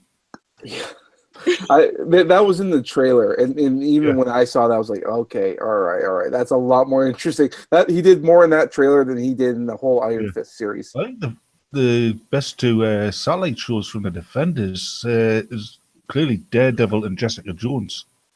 Jessica Jones, only reason I watched that season was because of Tennant. David Tennant carried that entire series. Yes, but I think the Last of Us Jessica Jones could do it as well, because she does play that character very well. I'm not saying she doesn't, but the storyline was just like, I'm more interested in Tennant. It's the only thing keeping my interest. Mm-hmm. Has anyone seen that Punisher show yet? I just can't seem to find the time to watch it. I've seen half of it. It's pretty good. That what show? The Punisher. I've seen Punisher. Yeah. The guy that plays Frank Castle, can't remember his name, but this is one of those casting calls that was dead on. It's the guy who played Shane from Walking Dead. Oh, yeah, he is. Yep. But, He's playing crazy. Yeah. Yeah. He does really good job. Crazy and/or pissed off. I hope. Okay, I don't mind the cast. I would like it if he bulk up a little bit more. I'm so used to seeing my Punisher kind of a fairly muscular, kind of a psychopath. He is fairly muscular. You want to see more abs? Samaj. I want to see more. I want to see more of everything. They definitely get across the fact that he's very strong, even though he did bulk up a lot. Yeah, I don't know. Maybe I'm just particular about that. With the classic Punisher from the comics, who was so crazy, he used to shoot people in the kneecaps for jaywalking or littering. That's how bad he was. Oh, EJ Cake in the chat there, like he needs to be a brick. Yeah. Well, at least he's a tough motherfucker in this one. Hey, at least it's not as bad as casting Topher Grace as Venom. That was definitely a miscasting. Even though I think he's like that guy is way better to either play Spider-Man himself, because I thought he was actually a fairly good actor, or Carnage. He could play the part. He just didn't look the part. Well, how would you all feel if he actually came back in the new Venom movie or something to play Carnage? No, that would be better. I mean, Topher Grace, he's the guy from that 70s show, right? Yep. Yeah. I say he did a really good job. I forget which Predator movie it was, but it was where they were all dropped on that planet where they were being hunted as game. He actually did a really good job playing a sociopath. He's a good actor. Yeah, he's a very good actor. I mean, he managed to almost convince people that Donna was good looking. But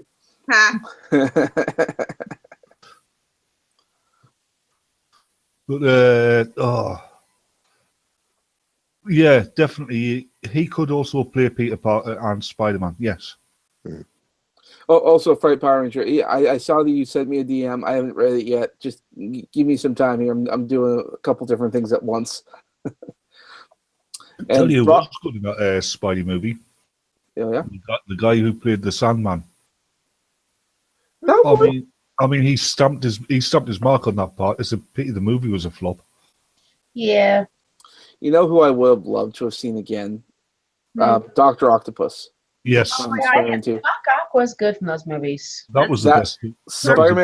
Spider-Man 2 has been said it's like the best superhero movie of all time, and I have a hard time arguing against that. I mean, I like the bit, the train bits where he stopped the train and he's unconscious, and Doc Ock comes on and he goes, "You have to go through all of us to get to him." He goes, "Fair enough."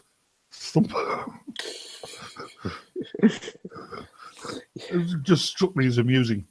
I loved his and also like the visual aesthetics. Like he had little tentacle arms. But my favorite scene was the fight scene between Doc and Spider-Man on like the clock tower or something. Mm-hmm. I was like, this is exactly what comic book movies are supposed to look like. Yeah. This is amazing, and I had such high hopes for every other movie after that, and didn't live up to my expectations, with the exception of Iron Man. I mean, Iron Man was pretty spot on. Yeah, I've got to admit, I did like Spider-Man: Homecoming. People complain, "Oh, it wasn't like the comic book Spider-Man." I mean, yeah, fair enough, but you're not good. You don't really want to see something that you've already read. You want to see something different done with that character, and that's what they did. That's the way I look at it, anyway. I just saw it as another Spider-Man reboot, and I was like, I'm checked out.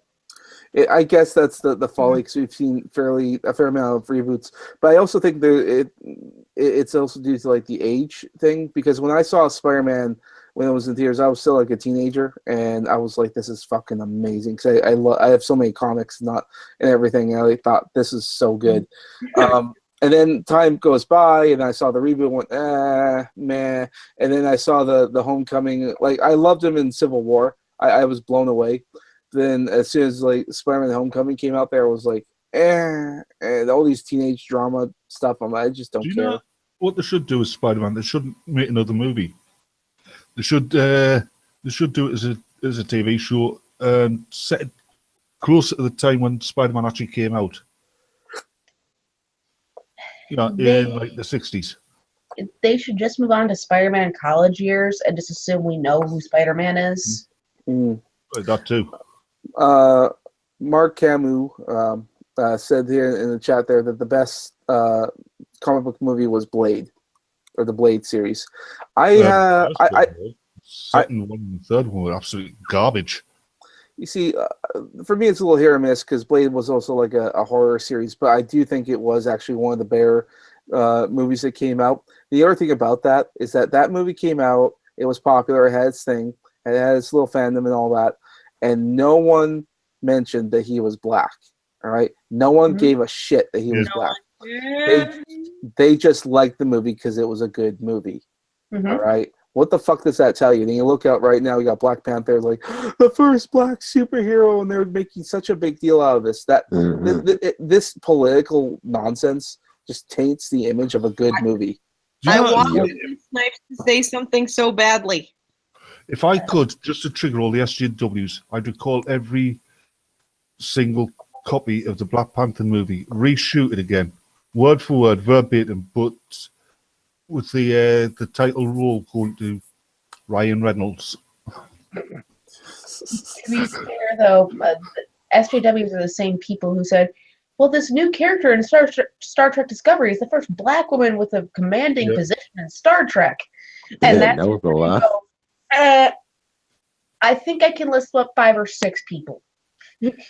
From any commanding position, because technically Uhura was a bridge officer, so yeah, she's a senior officer. She's a senior officer. That's a command position.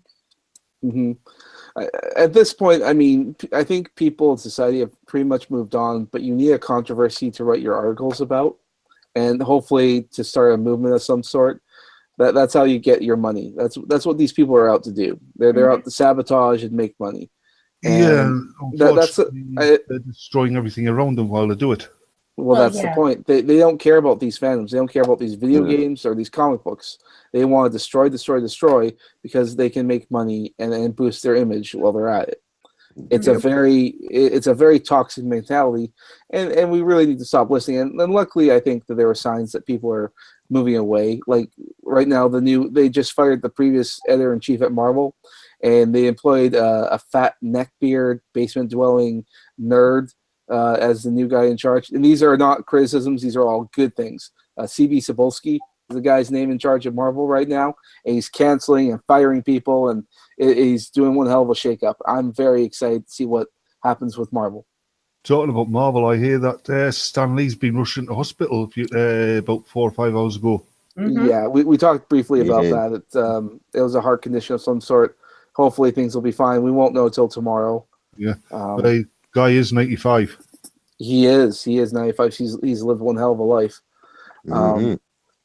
Although to be fair though, I mean, if he did die and he goes to heaven, I know that there's going to be a fight between him and Jack Kirby. Absolutely, it'll be the most epic fight that we'll never see. How do you know? Stop saying that sentence. You'll jinx it. I'm pretty sure there's a million other people saying it. It's not going to be me that's going to be responsible for the death of Stanley. God, but you're telling us, and that's why we're going to come after you. Mm-hmm. Wouldn't it be funny if there was a God, and after he died, we realized that Stanley was God? He's a false prophet, you could say. But we need to start wrapping up here, guys. So I'm late, so someone else has to talk in. Huh? I really appreciate the link. Oh yeah, no problem. We need to keep the conversation going, bring in fresh voices. So. Yeah. And also, no one objected to that, so I just sort of sent it out. Oh, that's cool. Well, that's probably because Schmidt was asleep. Sasha doesn't ask for consent. All right, Thorne, you want to do the wrap up?